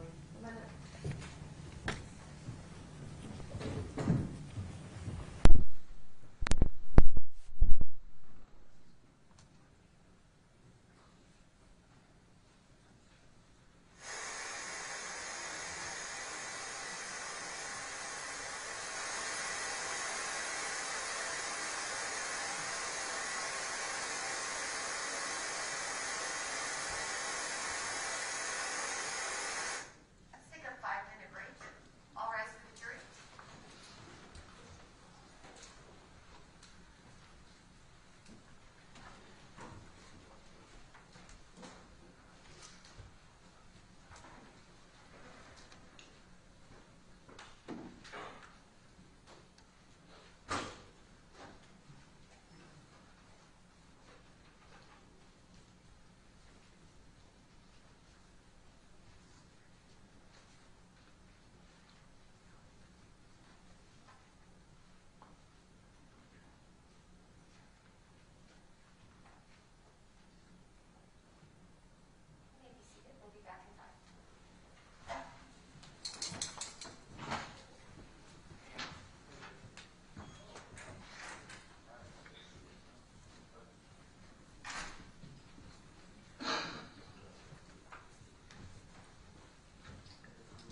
p.m. Then you see by 5:04 p.m. By 5:05 really exactly is when Michelle Martin's device arrives at the apartment. Okay, so let's pause there on the 23rd and talk a little bit more about getting a picture of the person whose phone you're analyzing. You want to man first, Liz? You may.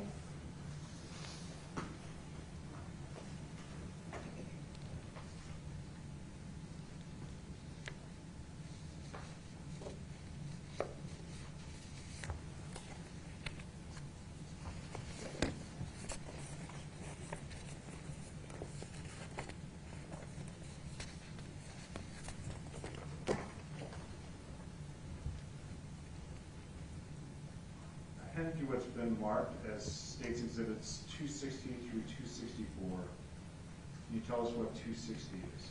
260 is a cell right report of a text message conversation from Michelle Martin's phone.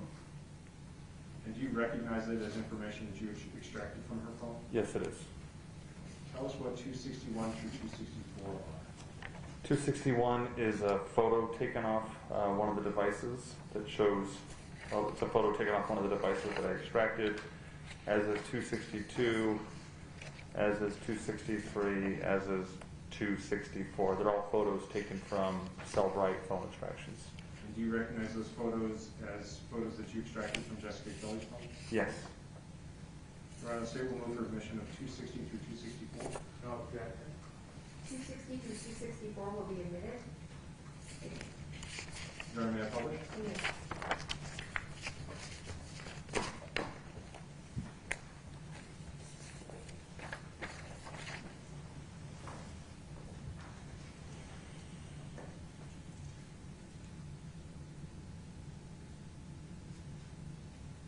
So in terms of 260, can you tell us the content and the time, date and time for the text messages there? Yes, there's two messages on here. They're both sent from Michelle Martin's phone. The first one is sent to Fabian's phone number, who she has saved in her account as Baby Love. It's sent on August 21st, 2016 at 5:20 p.m. And she texts him, "Is my car okay?" What about the next text on that page? The second message was 2 days prior to that, on August 19th. It was from Michelle Martin's phone to the contact saved as Jessica K, but it's the phone number we associate with Jessica Kelly. It's sent at 12:58 a.m. and it says, "Guys, I need my car back here." Could you go back to Exhibit 273 Yes. and flip to page, I believe it's page 7. May I first look at this, Your Honor? You may.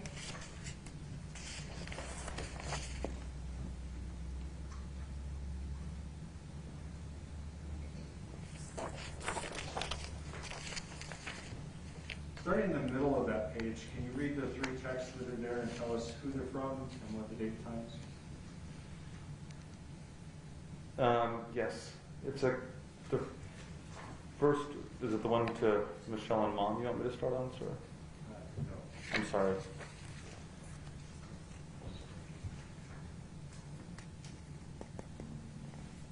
Okay. It's a message from Fabian Gonzales' phone incoming to Michelle Martin's phone on August 22nd, 2016 at 3:32 p.m. And it says, "Wanted if you think I can use that 10 of Victoria's so I can get a haircut and I will pay you back by Wednesday." And the two texts above that? Michelle Martens responds back about a minute later at 3:33 p.m. "Yes, you can." Fabian responds back to that about a minute later at 3:34 p.m. "Jessica will lend it to now. If it's okay, then I can give it back to her when get home, and then I can pay Victoria back by Wednesday."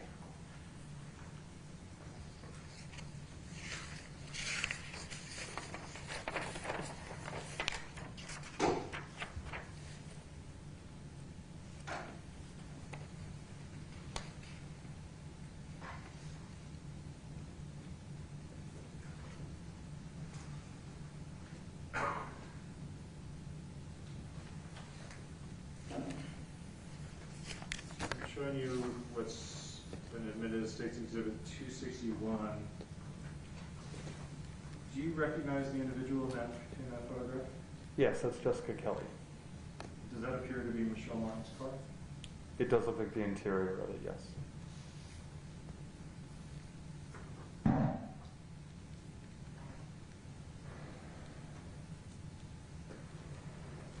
State's 262, do you recognize the individuals in that photograph? That's Jessica Kelly with the green Celtics hat on the right side as I'm looking at it, and on the left is Fabian Gonzales. And again, does that appear to be Michelle Martin's car? Yes.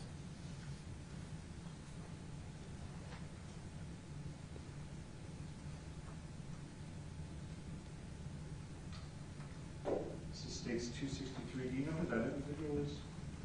Not a name, but do you know his relationship with the people involved in this case? I think it's a blood relative of Jessica and Fabian. Do you know if that's Jessica Kelly's son? Yes, that is. And again, do you know if does that appear to be Michelle Martin's car? It does.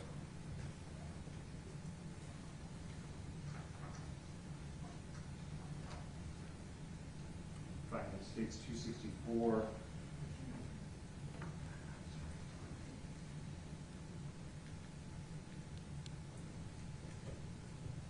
This is 264. Was this a photo that was taken from Jessica Kelly's home? Yes, it was taken the day of the homicide on the 23rd from inside the Martins apartment. Do you know approximately what time that was taken? Do you know roughly AM, PM? I believe it was late morning, early afternoon.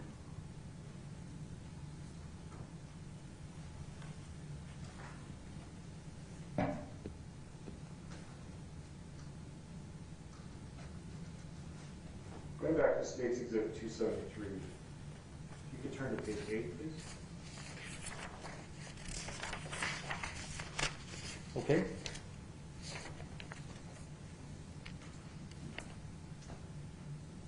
Are there text messages there that you located on Michelle Martin's phone? Yes, they are. Could you read the first few texts going on to page 7? Yes, it's from Michelle Martin's phone, taken from the extraction and sent to Fabian Gonzales on August 21st, 2016 at 3:44 p.m. It says, "Baby, before you leave, can you put the stuff in Matthew's room in his closet and shut the closet in case my mom goes there?" Again, that's at 3:44 p.m. At 5:48 p.m., Michelle sends Fabian a text message saying, "You're good to go, baby." On the 22nd, so the next day at 3:31 p.m., Michelle sends her mom a text message, "Are you taking the kids to your house or mine?" On August 21st, about a minute later, from Fabian to Michelle, he sends a message saying, "Wanted if you think I can use that tin of Victoria so I can get a haircut and I will pay you back by Wednesday." We're back into that message thread. So if you could turn instead to page 6. Continue. Okay? From the bottom.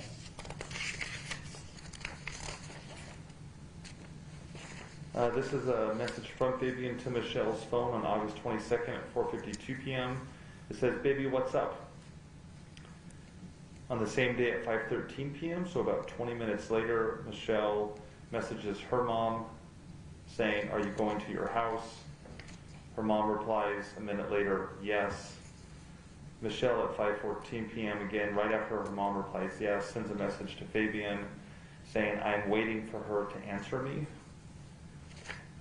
And then about 1 minute later, Michelle texts Fabian, "Okay, babe, go to the house." May I first read this?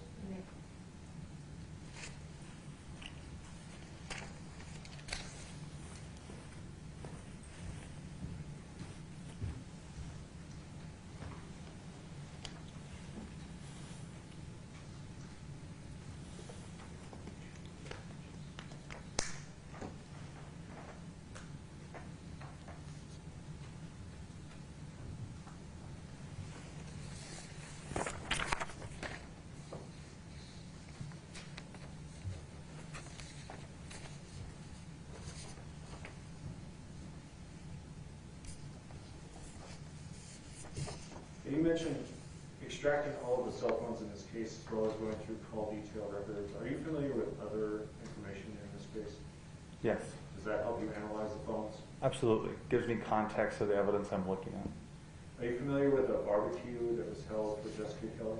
Yes, And are you familiar with the fact that was held at Amanda Padilla's home on the afternoon of August 21st? yes, it's the Owen address down near Coors and Road Bravo. I handed you what's been marked as State's Exhibits 265, 267, and 268.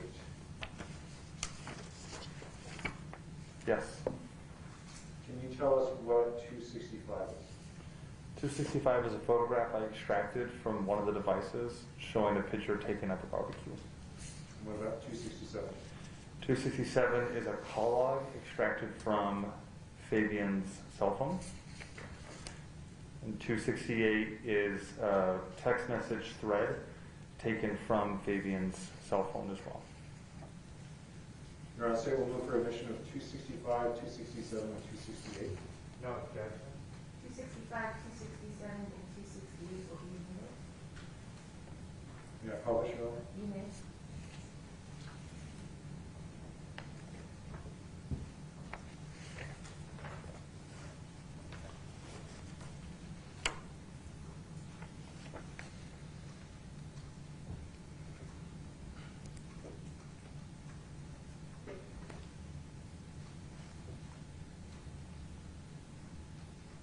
On the screen it states 265. Do you recognize the photograph?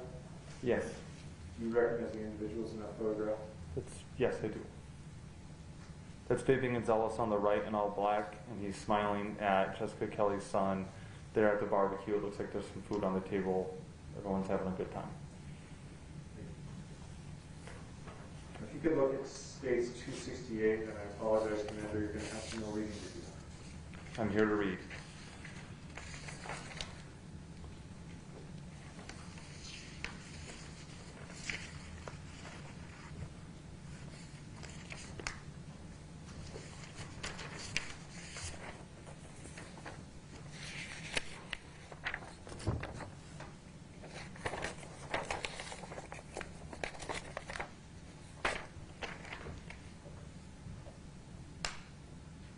So let's just start with the last page of states 268. Is that a series of texts? Yes, it is. And who are the participants in that text? The entire text thread, which is about 28 messages, is between Jessica Kelly and Fabian Gonzales. Can you read those for us? Yes, it starts August 21st at 6:51 p.m. from Jessica to Fabian. Are you good?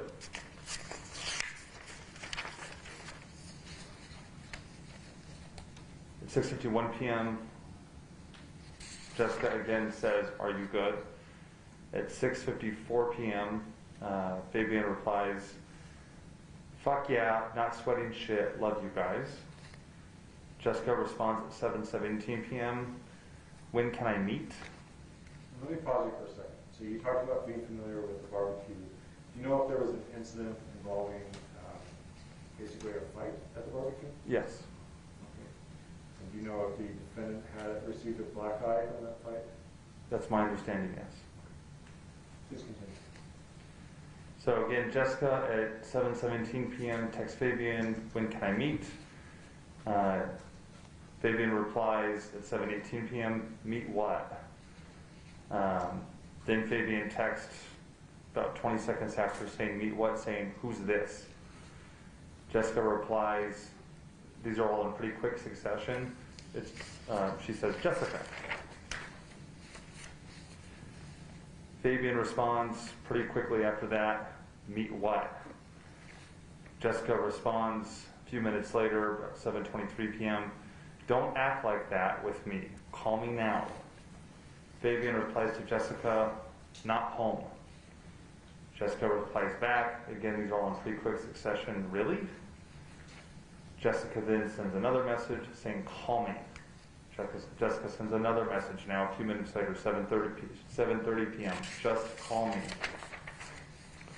Jessica sends another message now 9:54 p.m. to Fabian. "Really? Like that? You're just going to let me down? You know I don't have anywhere to go." Jessica sends another message to Fabian at 10:01 p.m. Don't sweat the small shit. Jessica sends another message now at 12:15 on the morning of the 22nd, so now 2 hours after the don't sweat the small shit. Hey, we're going to bed. Good night, LOL. Or no, sorry, that's from Fabian to Jessica. So at 12:15 a.m., Fabian texts Jessica, hey, we're going to bed. Good night, LOL. At 12:22 a.m., so 7 minutes later, Jessica responds, K, I'm going to Martens. Martins, Martens. Fabian replies to Jessica at 12:23 a.m., okay, bye. Jessica replies at 12:24 a.m., I am waiting for the twins and they are bullshitting. Let me stop you there for a second. Okay. Now this exchange, you talked about patterns earlier. This exchange between Jessica and the defendant, is this typical of their exchanges with each other? No. Okay, what's different about this? Again, they're together a lot leading up to this on the location records, and their exchanges are more cordial. It appears Fabian is upset and Jessica is trying to calm him down. Okay. But there's a reference there to waiting for the twins and they're bullshitting. Yes. Was there any mention of that previously in the text? No, there's not really any context to who the twins are or what's happening. Do you know if the defendant and Jessica Kelly had a phone conversation in between some of these texts? I know Jessica Kelly had called him many times. I can't remember how many of those connected or not, but there was a lot of phone activity after the barbecue kind of breaks up. If I could have you turn to, I believe it states 257, which is Jessica Kelly's call details records.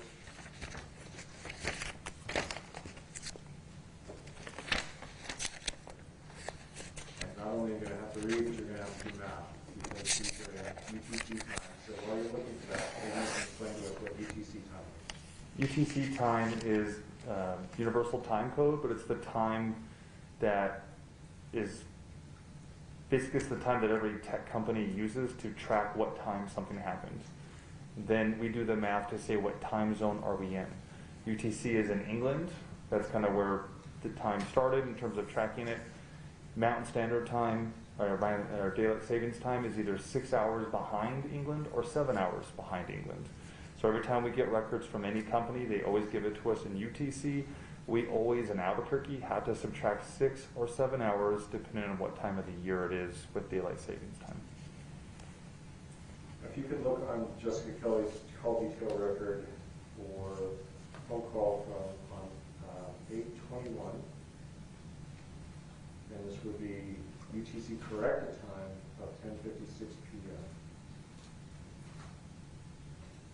So I need to do the math and find 10:56 p.m. Is that what you're telling me? That's correct. Okay. So that will be at is that 4:56 a.m. Is that correct? I believe so. Yes. So at 4:56 a.m. on the 22nd, UTC time, which is really 10:56 p.m. in Albuquerque, there's a 2-minute phone call from Fabian to Jessica Kelly's device that connects.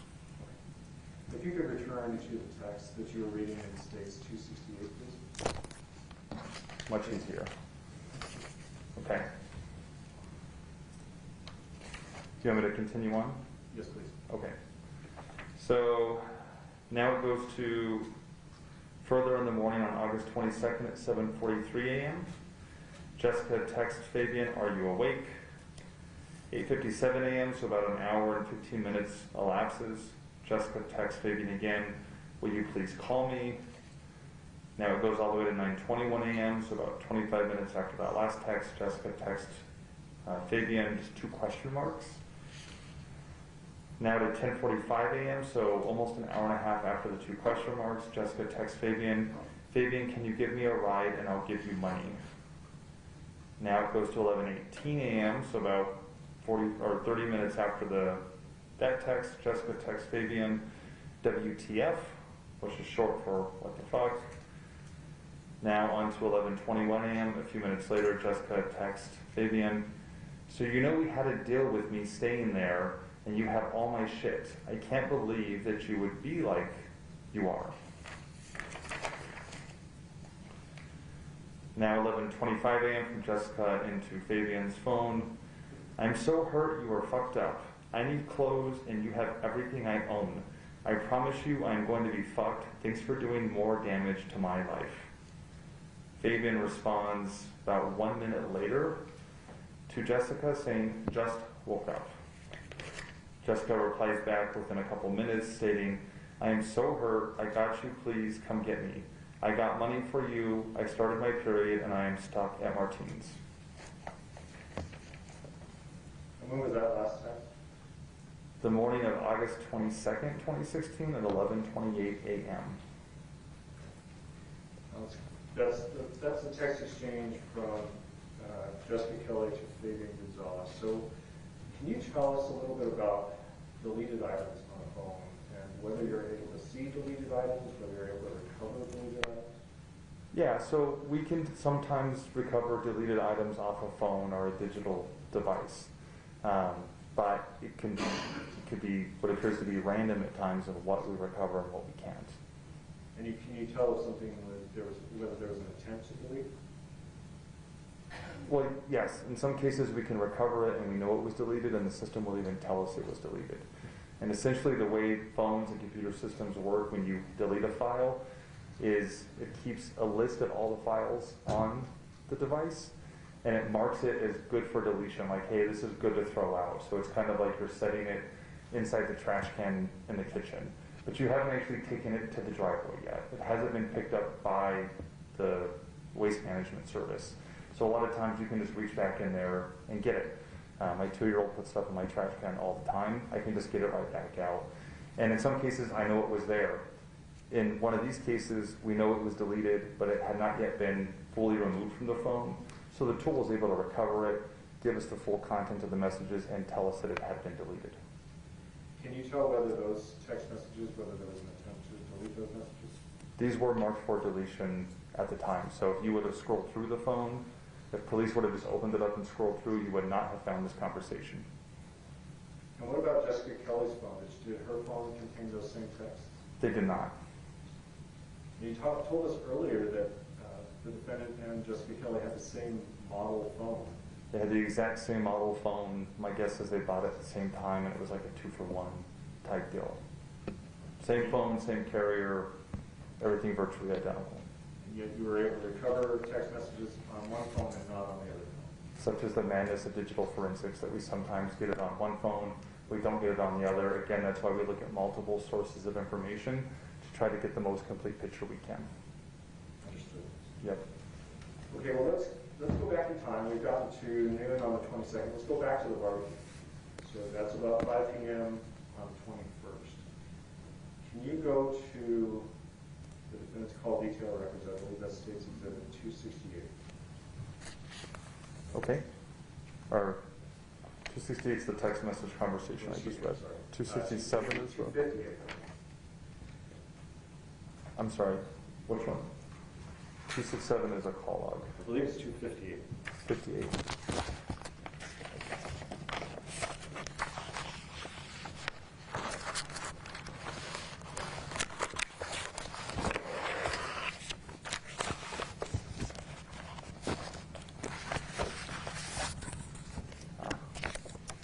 I need more piles. Okay, got it. And can you turn on those call detail records? Can you turn to the date of August 21st? And again, you'll have to correct the UCTC time, but turn to 5 p.m., which I believe would be 11 p.m. as reflected on those records. Yes. So the actual time would be 5 p.m. Is that correct? Yes. That's correct. Is there something noteworthy about the defendant's phone records at that time? I mean, the phone usage just increases by a very large factor. And who's he calling? He's calling a variety of numbers. I mean, some of them are repeating themselves over and over again. But what's really important, too, not just in how many calls he's making, but a lot of these calls are very long in duration. Some are approaching 10 minutes long each, which, if you think about how long you're on a cell phone call, 10 minutes is a very long phone call to be on. So we see the total number of calls really increase and the length of the calls go up. Is there one particular number that he calls the most frequently? Let's say an hour after 5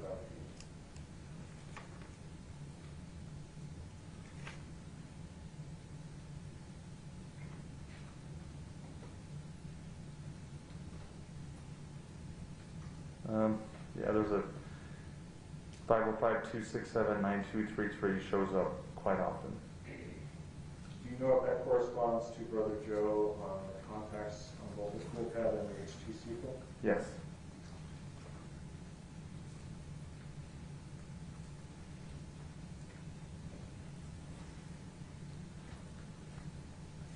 If you could turn to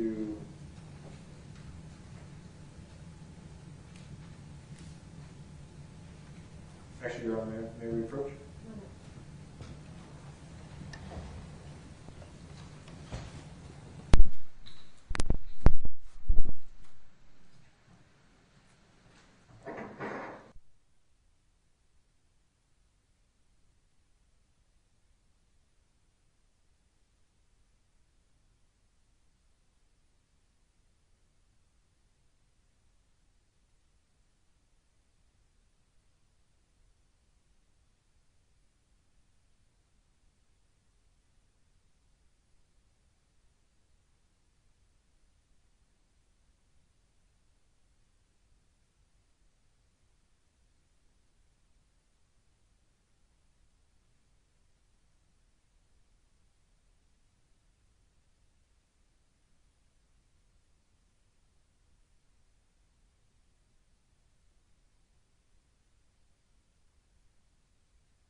May I first witness you? You may.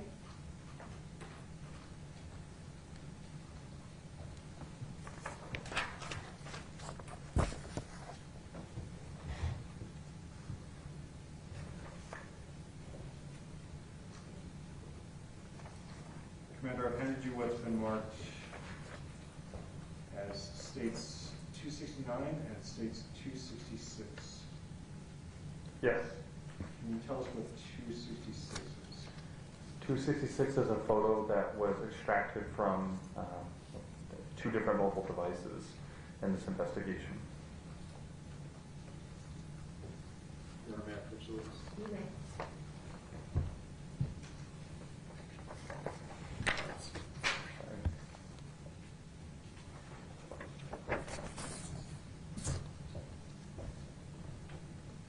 What about 269? 269 is an extraction report from Amanda Padilla's cell phone. Is that the extraction report that you mentioned earlier that you had analyzed? Yes. Turning to the last page, excuse me, Your Honor, state will move for admission of states 266 and 269. No further objection. 266 and 269 will be admitted. You turn to the last page of states 269. Is there a text exchange that's contained in all of those pages? Yes, that's between contacts saved as Fabian Cousin, but the phone number we associate with Fabian Gonzales and Amanda Padilla. And what time is that text on the last page? August 22nd at 12:05 a.m., but it's UTC time. It's not corrected, so it's 6 hours ahead. So that would put it at around 6:05 p.m. 6 p.m.? Yep. And what about the very first page, the last text in the exchange? When is that text? The conversation lasts about 3.5 hours, so around 9:28 p.m. on the 21st. It states 266. Is that a photograph that you located on Fabian Gonzales' phone? Yes, Did it have a particular file name? it did. Did you also locate that photograph on Amanda Padilla's phone? Yes, Did it have the same file name? had the same file name. Do you recall what time, and let me just ask you, how would that photograph get from Fabian Gonzales' phone to Amanda Padilla's phone? It was transferred one of many ways. The most common way, and the way that we see supported here, is it was sent as a text picture from Fabian's phone to Amanda's phone. Did you actually see an MMS message on Fabian Gonzales' phone containing that photograph? Yes. Do you recall what time that MMS was sent? It was in the midst of this conversation, between that 6 to 9:30 p.m. time frame. I don't recall the exact time, but the time is stamped into the photograph, and it's within a few minutes of the photo being taken. It's sent as a text message to Amanda Padilla's phone. Can you please read us the text exchange? Yes. It starts from Fabian to Amanda. And again, I'll just read through it instead of saying all the times to make it a little bit easier, but it lasts about 3.5 hours. Sorry ass bitch, catch you and Tasha on the rebound like tonight, so make sure you get comfortable. Fabian then says, you will get yours after you have that baby, dumb bitch, and Tasha, well, she will see. Amanda replies, LMFAO. Fabian says, bye-bye, LOL. Amanda sends a peace sign emoji.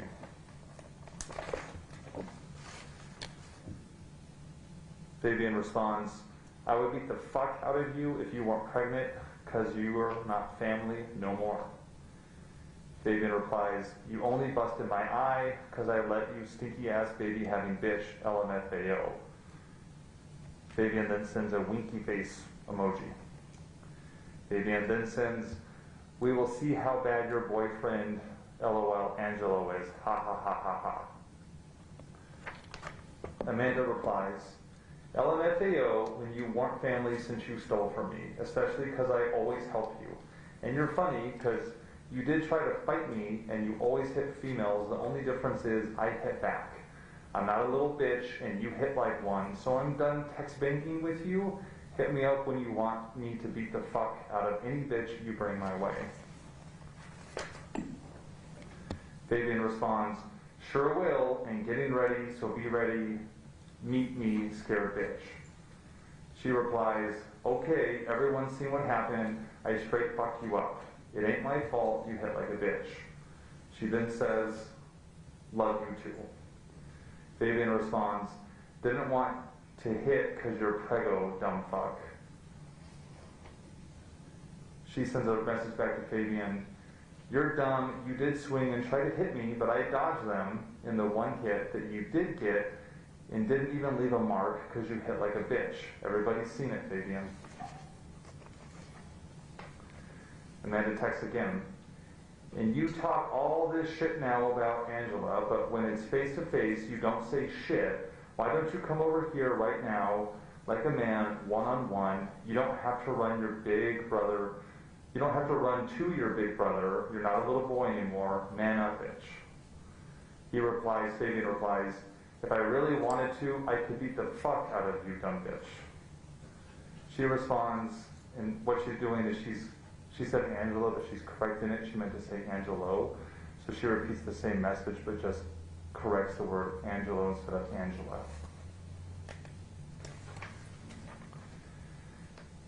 Fabian responds, why don't you?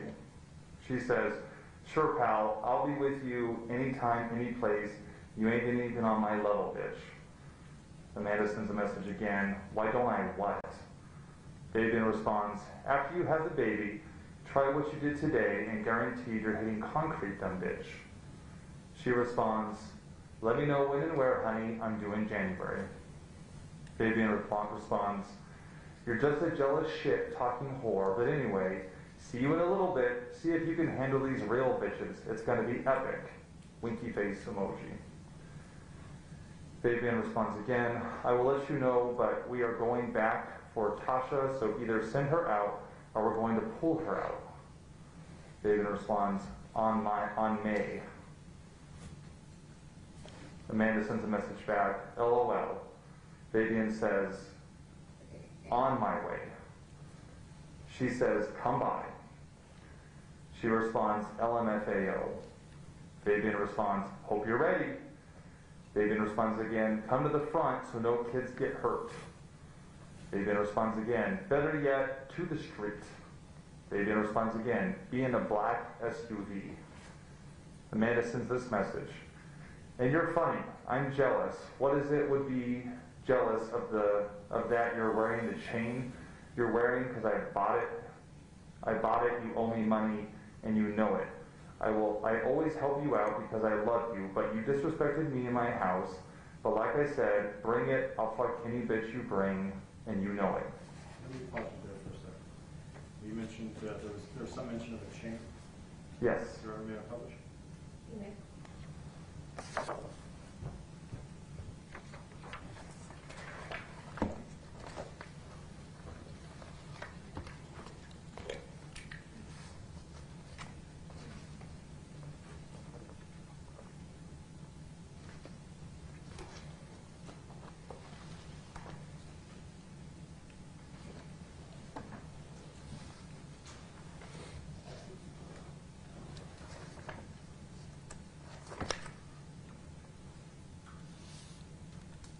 Amanda, do you recognize this photograph?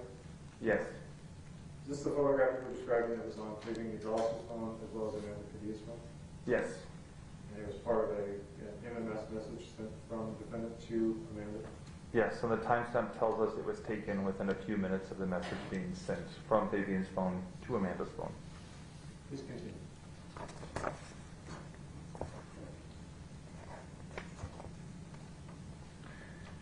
Fabian sends us to Amanda, well, why did you call me over to talk? I never wanted to go. She responds, I never called you over here. Fabian says, why did Jessica call me then? Amanda replies, she said that you called her, but like I said, bring any bitch you know, I'll fuck them up. Fabian. Fabian responds, yeah, right. Fabian then says, answer your phone. Fabian then says, this is far from over on chaos, dumb bitch. Done with you thinking I ain't gonna do shit. Watch. Fabian then responds again, I don't give a fuck who call either.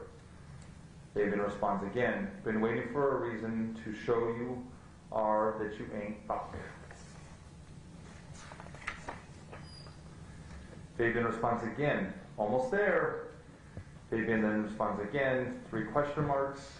Fabian responds again, I see you. Amanda responds, sure, pal. Fabian responds, hey, dumb bitch, you're in trouble, LOL. You will be getting a visit tomorrow morning. Be ready to be gone for a good minute. Fabian sends another message, that's what you're gonna get. Let the other side take care of it. This time, you're fucked. Fabian sends another message, answer your phone. Fabian sends another message, need to talk now. Fabian sends another message, scared bitch. Fabian sends another message, you're nothing to me anymore. Fabian sends another message, don't give a fuck, even if you die, hope you do. She sends a message to Fabian, good, stop texting me. Already you said you were going to be here a long time ago, all you do is lie. Bye, stop texting my phone already. Fabian responds, good, you're not family to me or any of my family side. Catch up with you and that fat bitch on the streets. And that's the end of the conversation. All right, may I approach the witness? You may.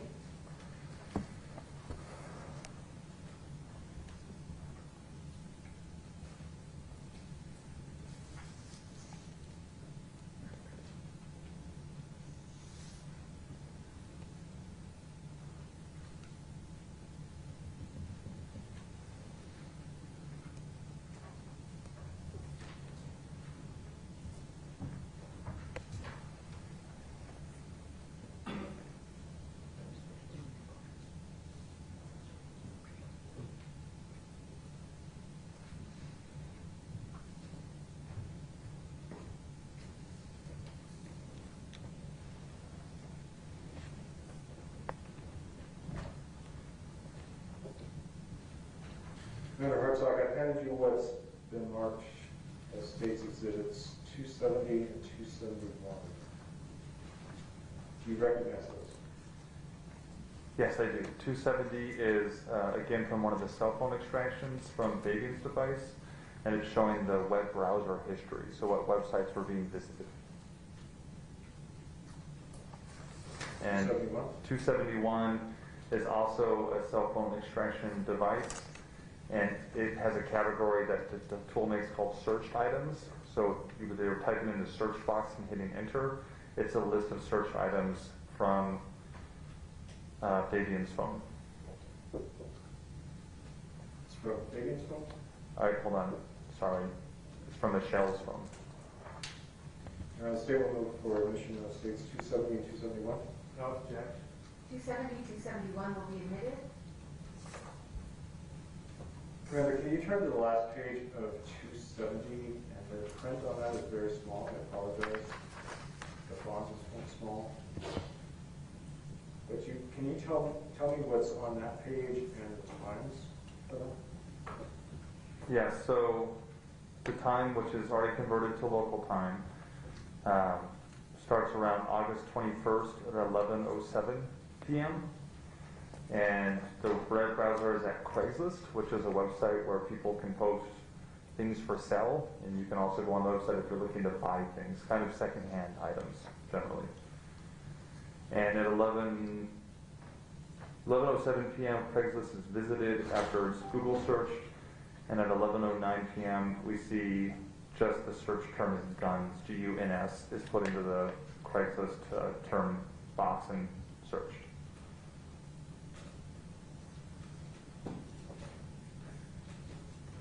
After spending some time on Craigslist website looking at those results, the user then goes to gunsamerica.com at 11:20 p.m. They do complete a search there, although the browser history doesn't tell us the term they searched for. But they stay on Guns America website for about, well, let's see, for several minutes at least, clicking on different pages. So every time they click on a new page, a new record is being sent to the phone that they visited a new page. So they stay on the Guns America website for several minutes. Can you tell us the last time that guns are searched?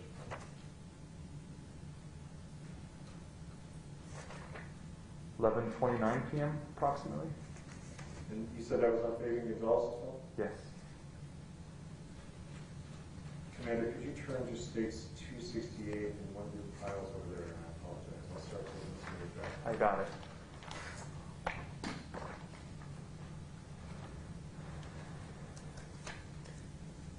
Make sure that's right.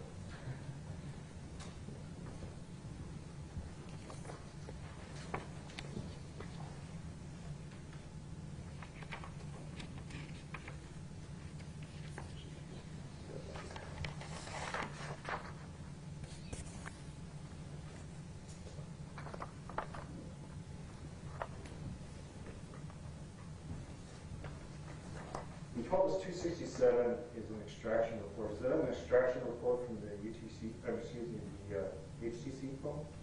Yes. And what does that show on that page? It shows a series of outgoing phone calls made from this phone to other people's phones. The date range is August 17th to August 21st.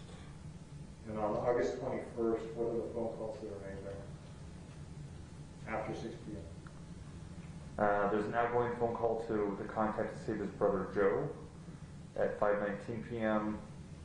There's 3 calls to brother Joe in that time period, and then Robert Fine 1 is how it's saved as a contact at 11:38 p.m. and 11:39 p.m.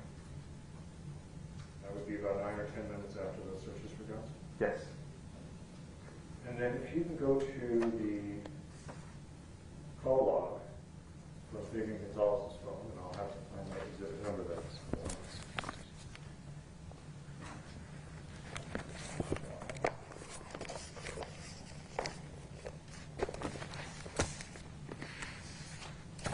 Is it the T-Mobile records? No.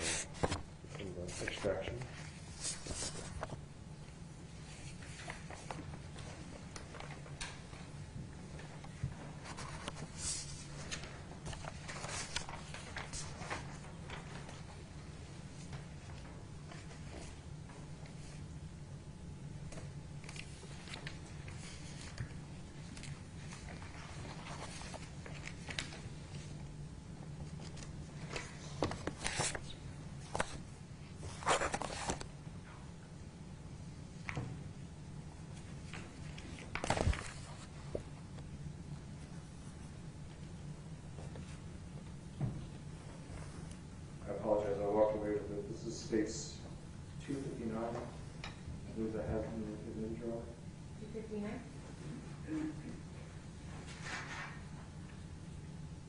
Yes. Any other questions? You may.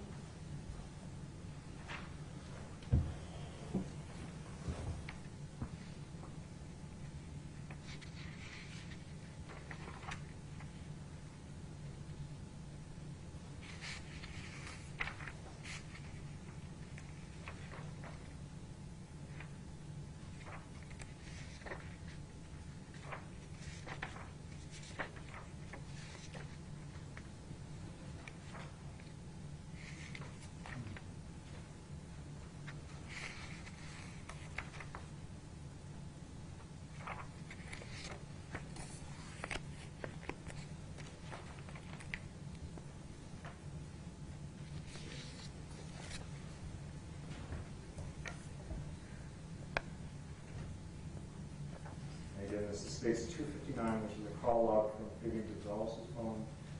Do you see phone calls around the same time as that 1139 call that you mentioned on the HTC? Yes. And who are those calls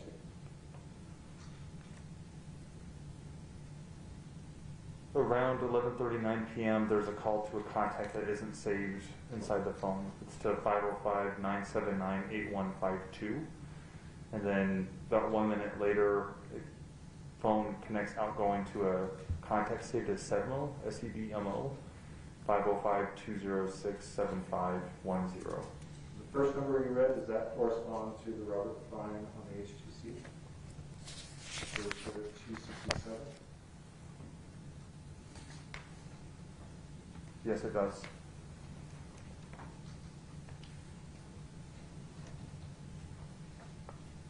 Is it significant to you that the defendant is using two phones at the same time to try to contact a single person? It's definitely interesting.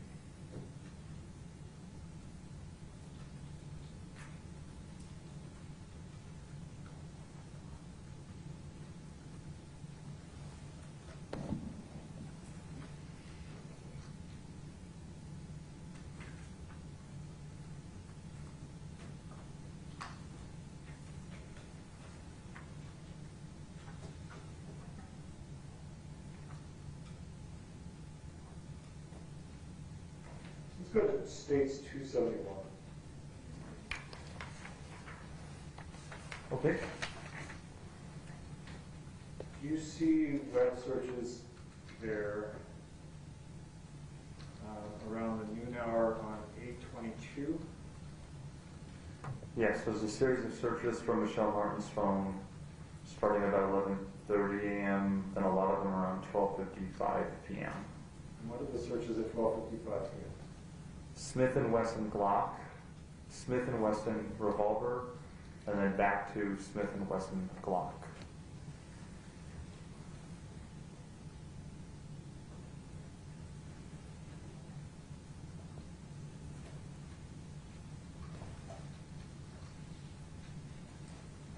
We can go back to states 273.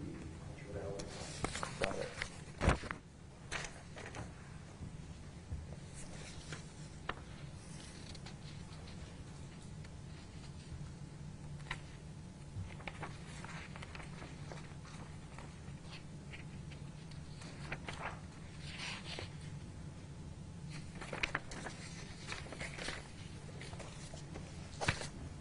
Again, this is states 273. This is page 5. Could you tell us what the text exchange is there, starting at the bottom of the page? And please tell us the date and time. This starts on August 23rd of 2016 at 12:33 a.m. It's from Fabian's phone being sent to Michelle Martin's cell phone, and it's a text conversation. The first one says, "Hey babe, you should do a line with us." Fabian then sends another message 15 seconds later saying, "After you eat." Michelle Martin replies about 3 minutes later at 12:36 a.m., "Nope."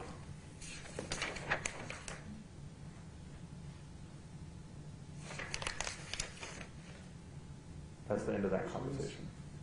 I'm sorry? Yeah, first of all, You may.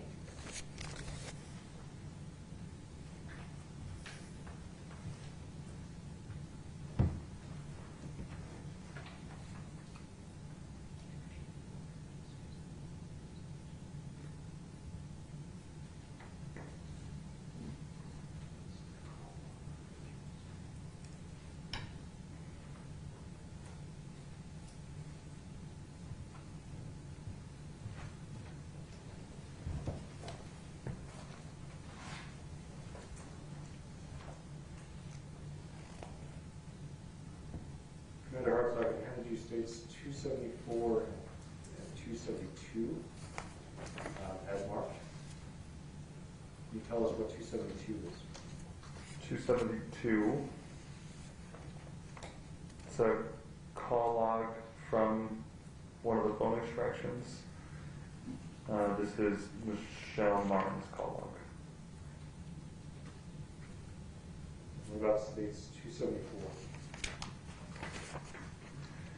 274 is taken from Jessica Kelly's phone extraction, and it's a conversation between her and a contact listed as mom, and one is Johanna. Can you please read that? Excuse me, Your Honor, state will move for admission of states 272 and 274. Objection. 272, 274 will be admitted. Could you please read us that text exchange in 274, starting from the last one? Yeah, it starts at August 23rd, 2016 at 5:15 a.m. local time. And it's sent... Just for context, could you tell us how long that is after the text about doing the line? Do you recall? The texts about doing the line were about 12:30 in the morning, so this is approximately 5 hours later. The message is from Jessica Kelly's device to a contact saved as Johanna, and it says, "I'm letting myself and my kids down."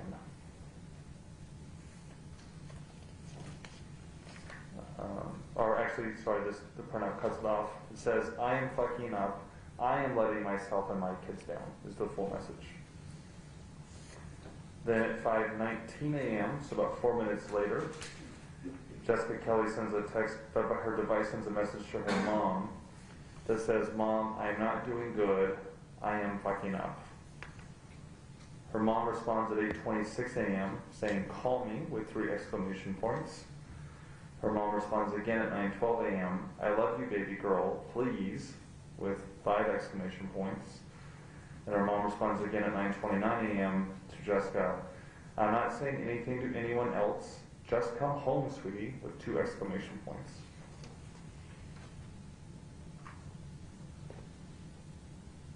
And when was that last text? That was August 23rd, 2016 at 9:29 a.m. Thank you. Now let's go back to your map. We stopped here at about 5 p.m. Yes. on the 23rd, and we were looking at Michelle Martin's location as well as Fabian Gonzales' location. Yes. Can you continue with the time frame going on to 1836? Okay. So again, the map just always zooms out to show you that we're not missing anything. We go on to the next time frame around 6:36 p.m. We can see movement from 4701 Irving, now west. Michelle Martens is the yellow pins on Google. It lines up perfectly with our 10425 Trevino loop. We also see the cell tower hitting for both users, Michelle Martens and Fabian Gonzales by the green and yellow pins here, showing the cell towers used in the same neighborhood. Again, it just helps show us these records are accurate, they're overlapping one another. We go on to 1906 hours, which is 7:06 p.m. If we could go back just a little bit, I'm sorry. So that was, the time frame there was close to 6:30 p.m. You said it was Trevino Loop, and you told us earlier, is that address associated with Fabian Gonzales' brother Steve? Yes, Brother Steve. Can you tell whether they go anywhere from that address to somewhere else in that neighborhood? Yeah, we can slow down how we look at the time by coming in here and just going minute by minute. And we can see the dots. Michelle Martin's phone starts to leave and come down in this direction.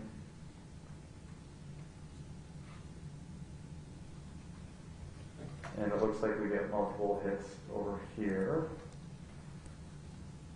near this gas station, which is at the intersection of Golf Course and Ellison. Are you familiar with that intersection? Do you know if there's a Smith's there? There is a Smith there. Yes. Okay, please continue.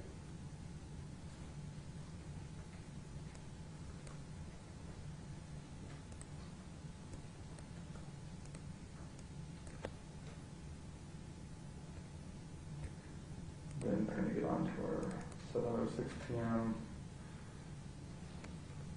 We'll see the device leaving the gas station and arrive back around the apartments at 7:06.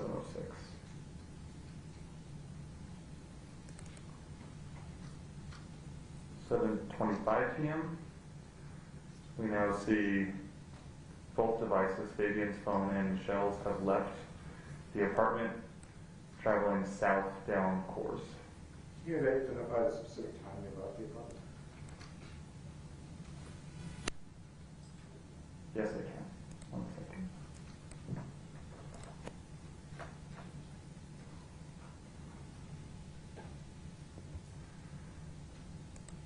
The first point that leads us away from the apartment is at 7:08 p.m. So 7:06 they're there, 7:08 p.m. they're gone. And we see the travel down, most likely Coors Boulevard.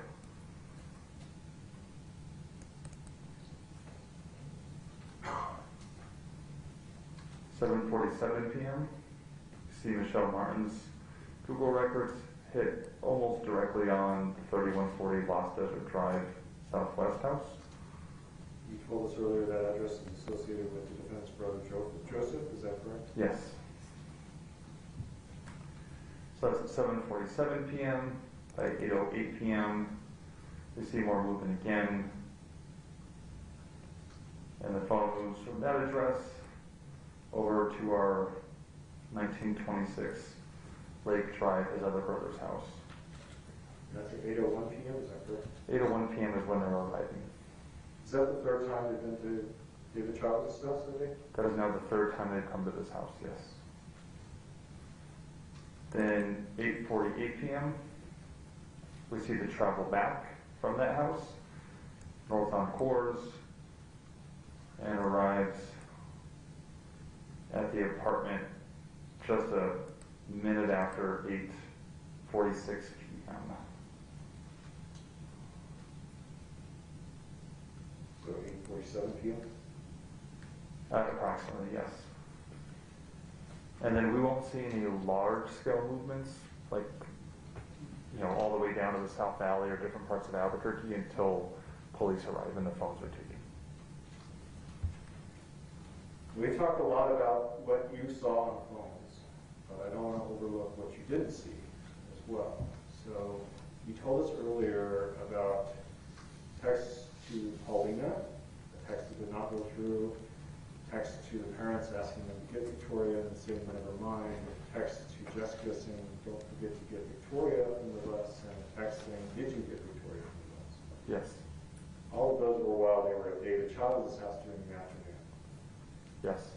Were there any texts from either the defendant or Michelle Martens to Jessica Kelly, or calls from Michelle Martens or Fabian Gonzales to Jessica Kelly after they left the apartment to go to the defendant's brother Steve and the defendant's brother Joseph? I did not see any communication. There was no question about Victoria's well-being during that time? Definitely not.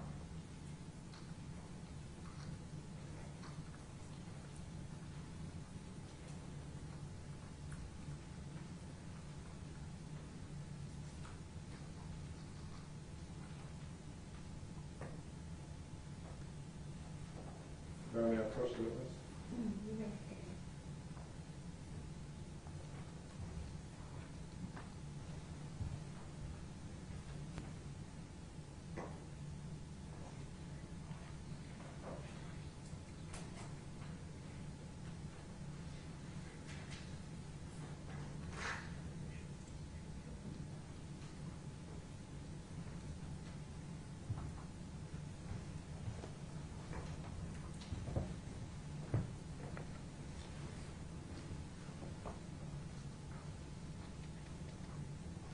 Your Honor, have a moment.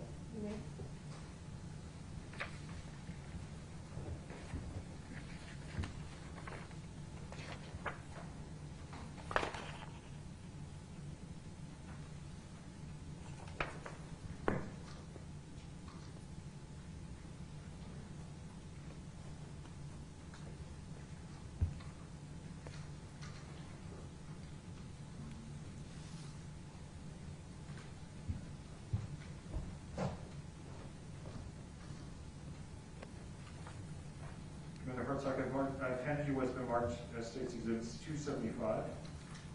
Yes. Can you please tell us what that is? This is a cell rate extraction report from Fabian Gonzales' phone that includes a Facebook Messenger conversations. So when you have a conversation on Facebook Messenger, it puts it in a different bucket than text messages. And you extracted that information from Fabian Gonzales' phone? I did. Round six will move for admission of State's 275. Okay. 275 will be admitted.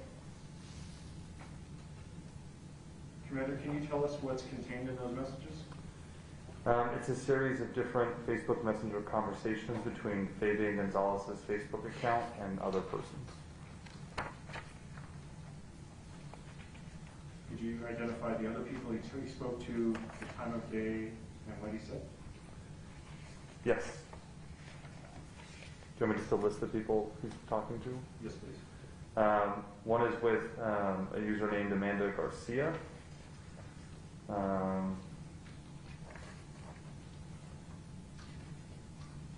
One is with Faith Gonzales. One is Michelle Martens. One is Christy Ann Vargas. One is Shannon Romero. One is Alicia Aragon. And that's it. So if you could go through and tell us what he said to these individuals. Yeah, do you have a preference to start from the end and come forward, or? If you could start at the front. Yeah, the first conversation is listed here is between him and Amanda Garcia. It starts on the early morning hours of August 24th, 2016 at 12:10 a.m., and that's already Mountain Standard Time. And it starts with a message from Fabian to Amanda's account saying, "What's up, sexy, like your profile?" It appears she just received a friend request because the message contains the wording, "Amanda Garcia accepted your request." She responds, "Hola, all random, but thanks." She responds, "LMAO, I." And that's the end of that conversation. There's another conversation August 24th, 2016 at 12:08 a.m., so a couple of minutes before the one we just read. It's with the user identified as Faith Gonzales.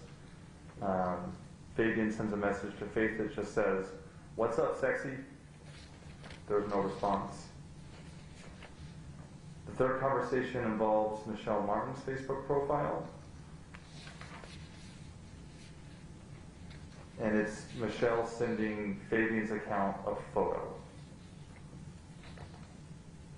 The next conversation, What was the time on that? 10:16 p.m. Sorry.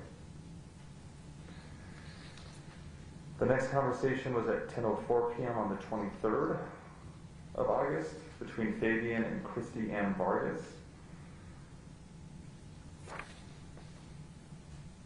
Christy Ann Vargas sends a message at 10:04 p.m. that just says, "Fuck you." And Fabian responds, "When?" The next conversation is between Fabian's account and Shannon Romero. It's August 23rd at 10:08 p.m.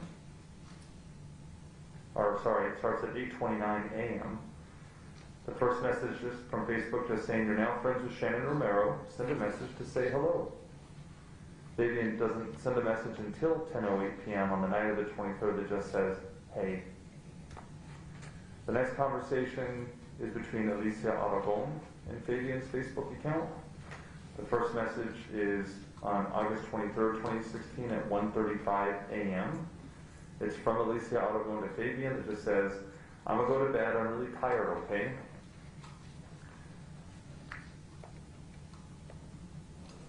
Alicia messages Fabian saying, "Love you." It then says on Fabian's account, "You accepted Alicia's request," which tells me it's Alicia sending him a Facebook request. Now we go all the way till 10:26 p.m. on the 23rd. Fabian sends a message to Alicia saying, "Answer me and get over here now." At 10:20. What was the time on that? 10:26 p.m. At 10:27 p.m., Fabian messages Alicia, or I will go looking for you. Fabian then sends another message 20 seconds after that one, where are you at? Fabian sends another message at 10:28 p.m. And don't think I won't find you either. You're mine, no one else's. There's no response from Alicia until 2:17 p.m. on the 21st, so this is after police have arrived, and it just says you missed a call from Alicia. So she tries to call him on Facebook Messenger at 2 p.m. the following day. So this was a little bit out of order, so I'm just going to summarize and you tell Sorry. me if I'm right. No, Yeah. that's fine. So at 10:04, Objection, leading. Response? Your Honor, I just want to ask him, I'm not asking, I'm suggesting the answer, I'm just asking a question, whether this is the right order of calls. Let's just have him lay out the right order of calls, and then this will be the last one before we break for lunch. Yes, Your Honor, and they probably have less than 5 minutes. Okay, we do need to break at lunch. Yes, Your Honor. So if you could tell me the order of the calls, starting with the first one, the time, starting at 10 p.m. on the 23rd, and then work your way to the last time. So, Alicia and Fabian are in a conversation. It's really Fabian around 10:25 p.m. on the 23rd.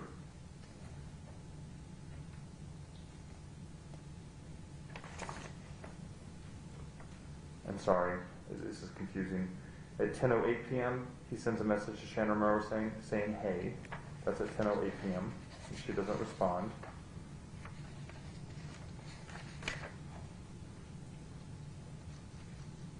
Christiane Vargas' conversation was actually before that one, where she just says fuck you and he says when. That's 10:05 p.m.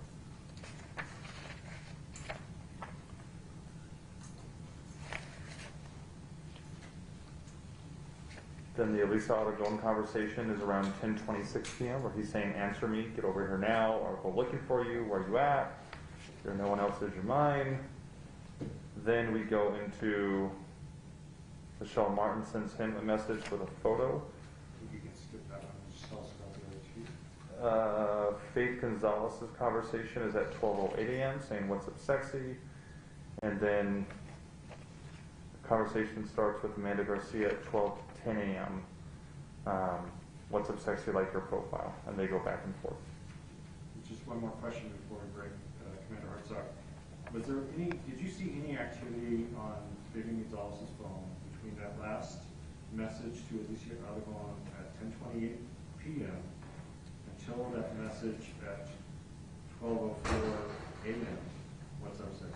No, that's the last kind of active information I see the phone doing is these conversations.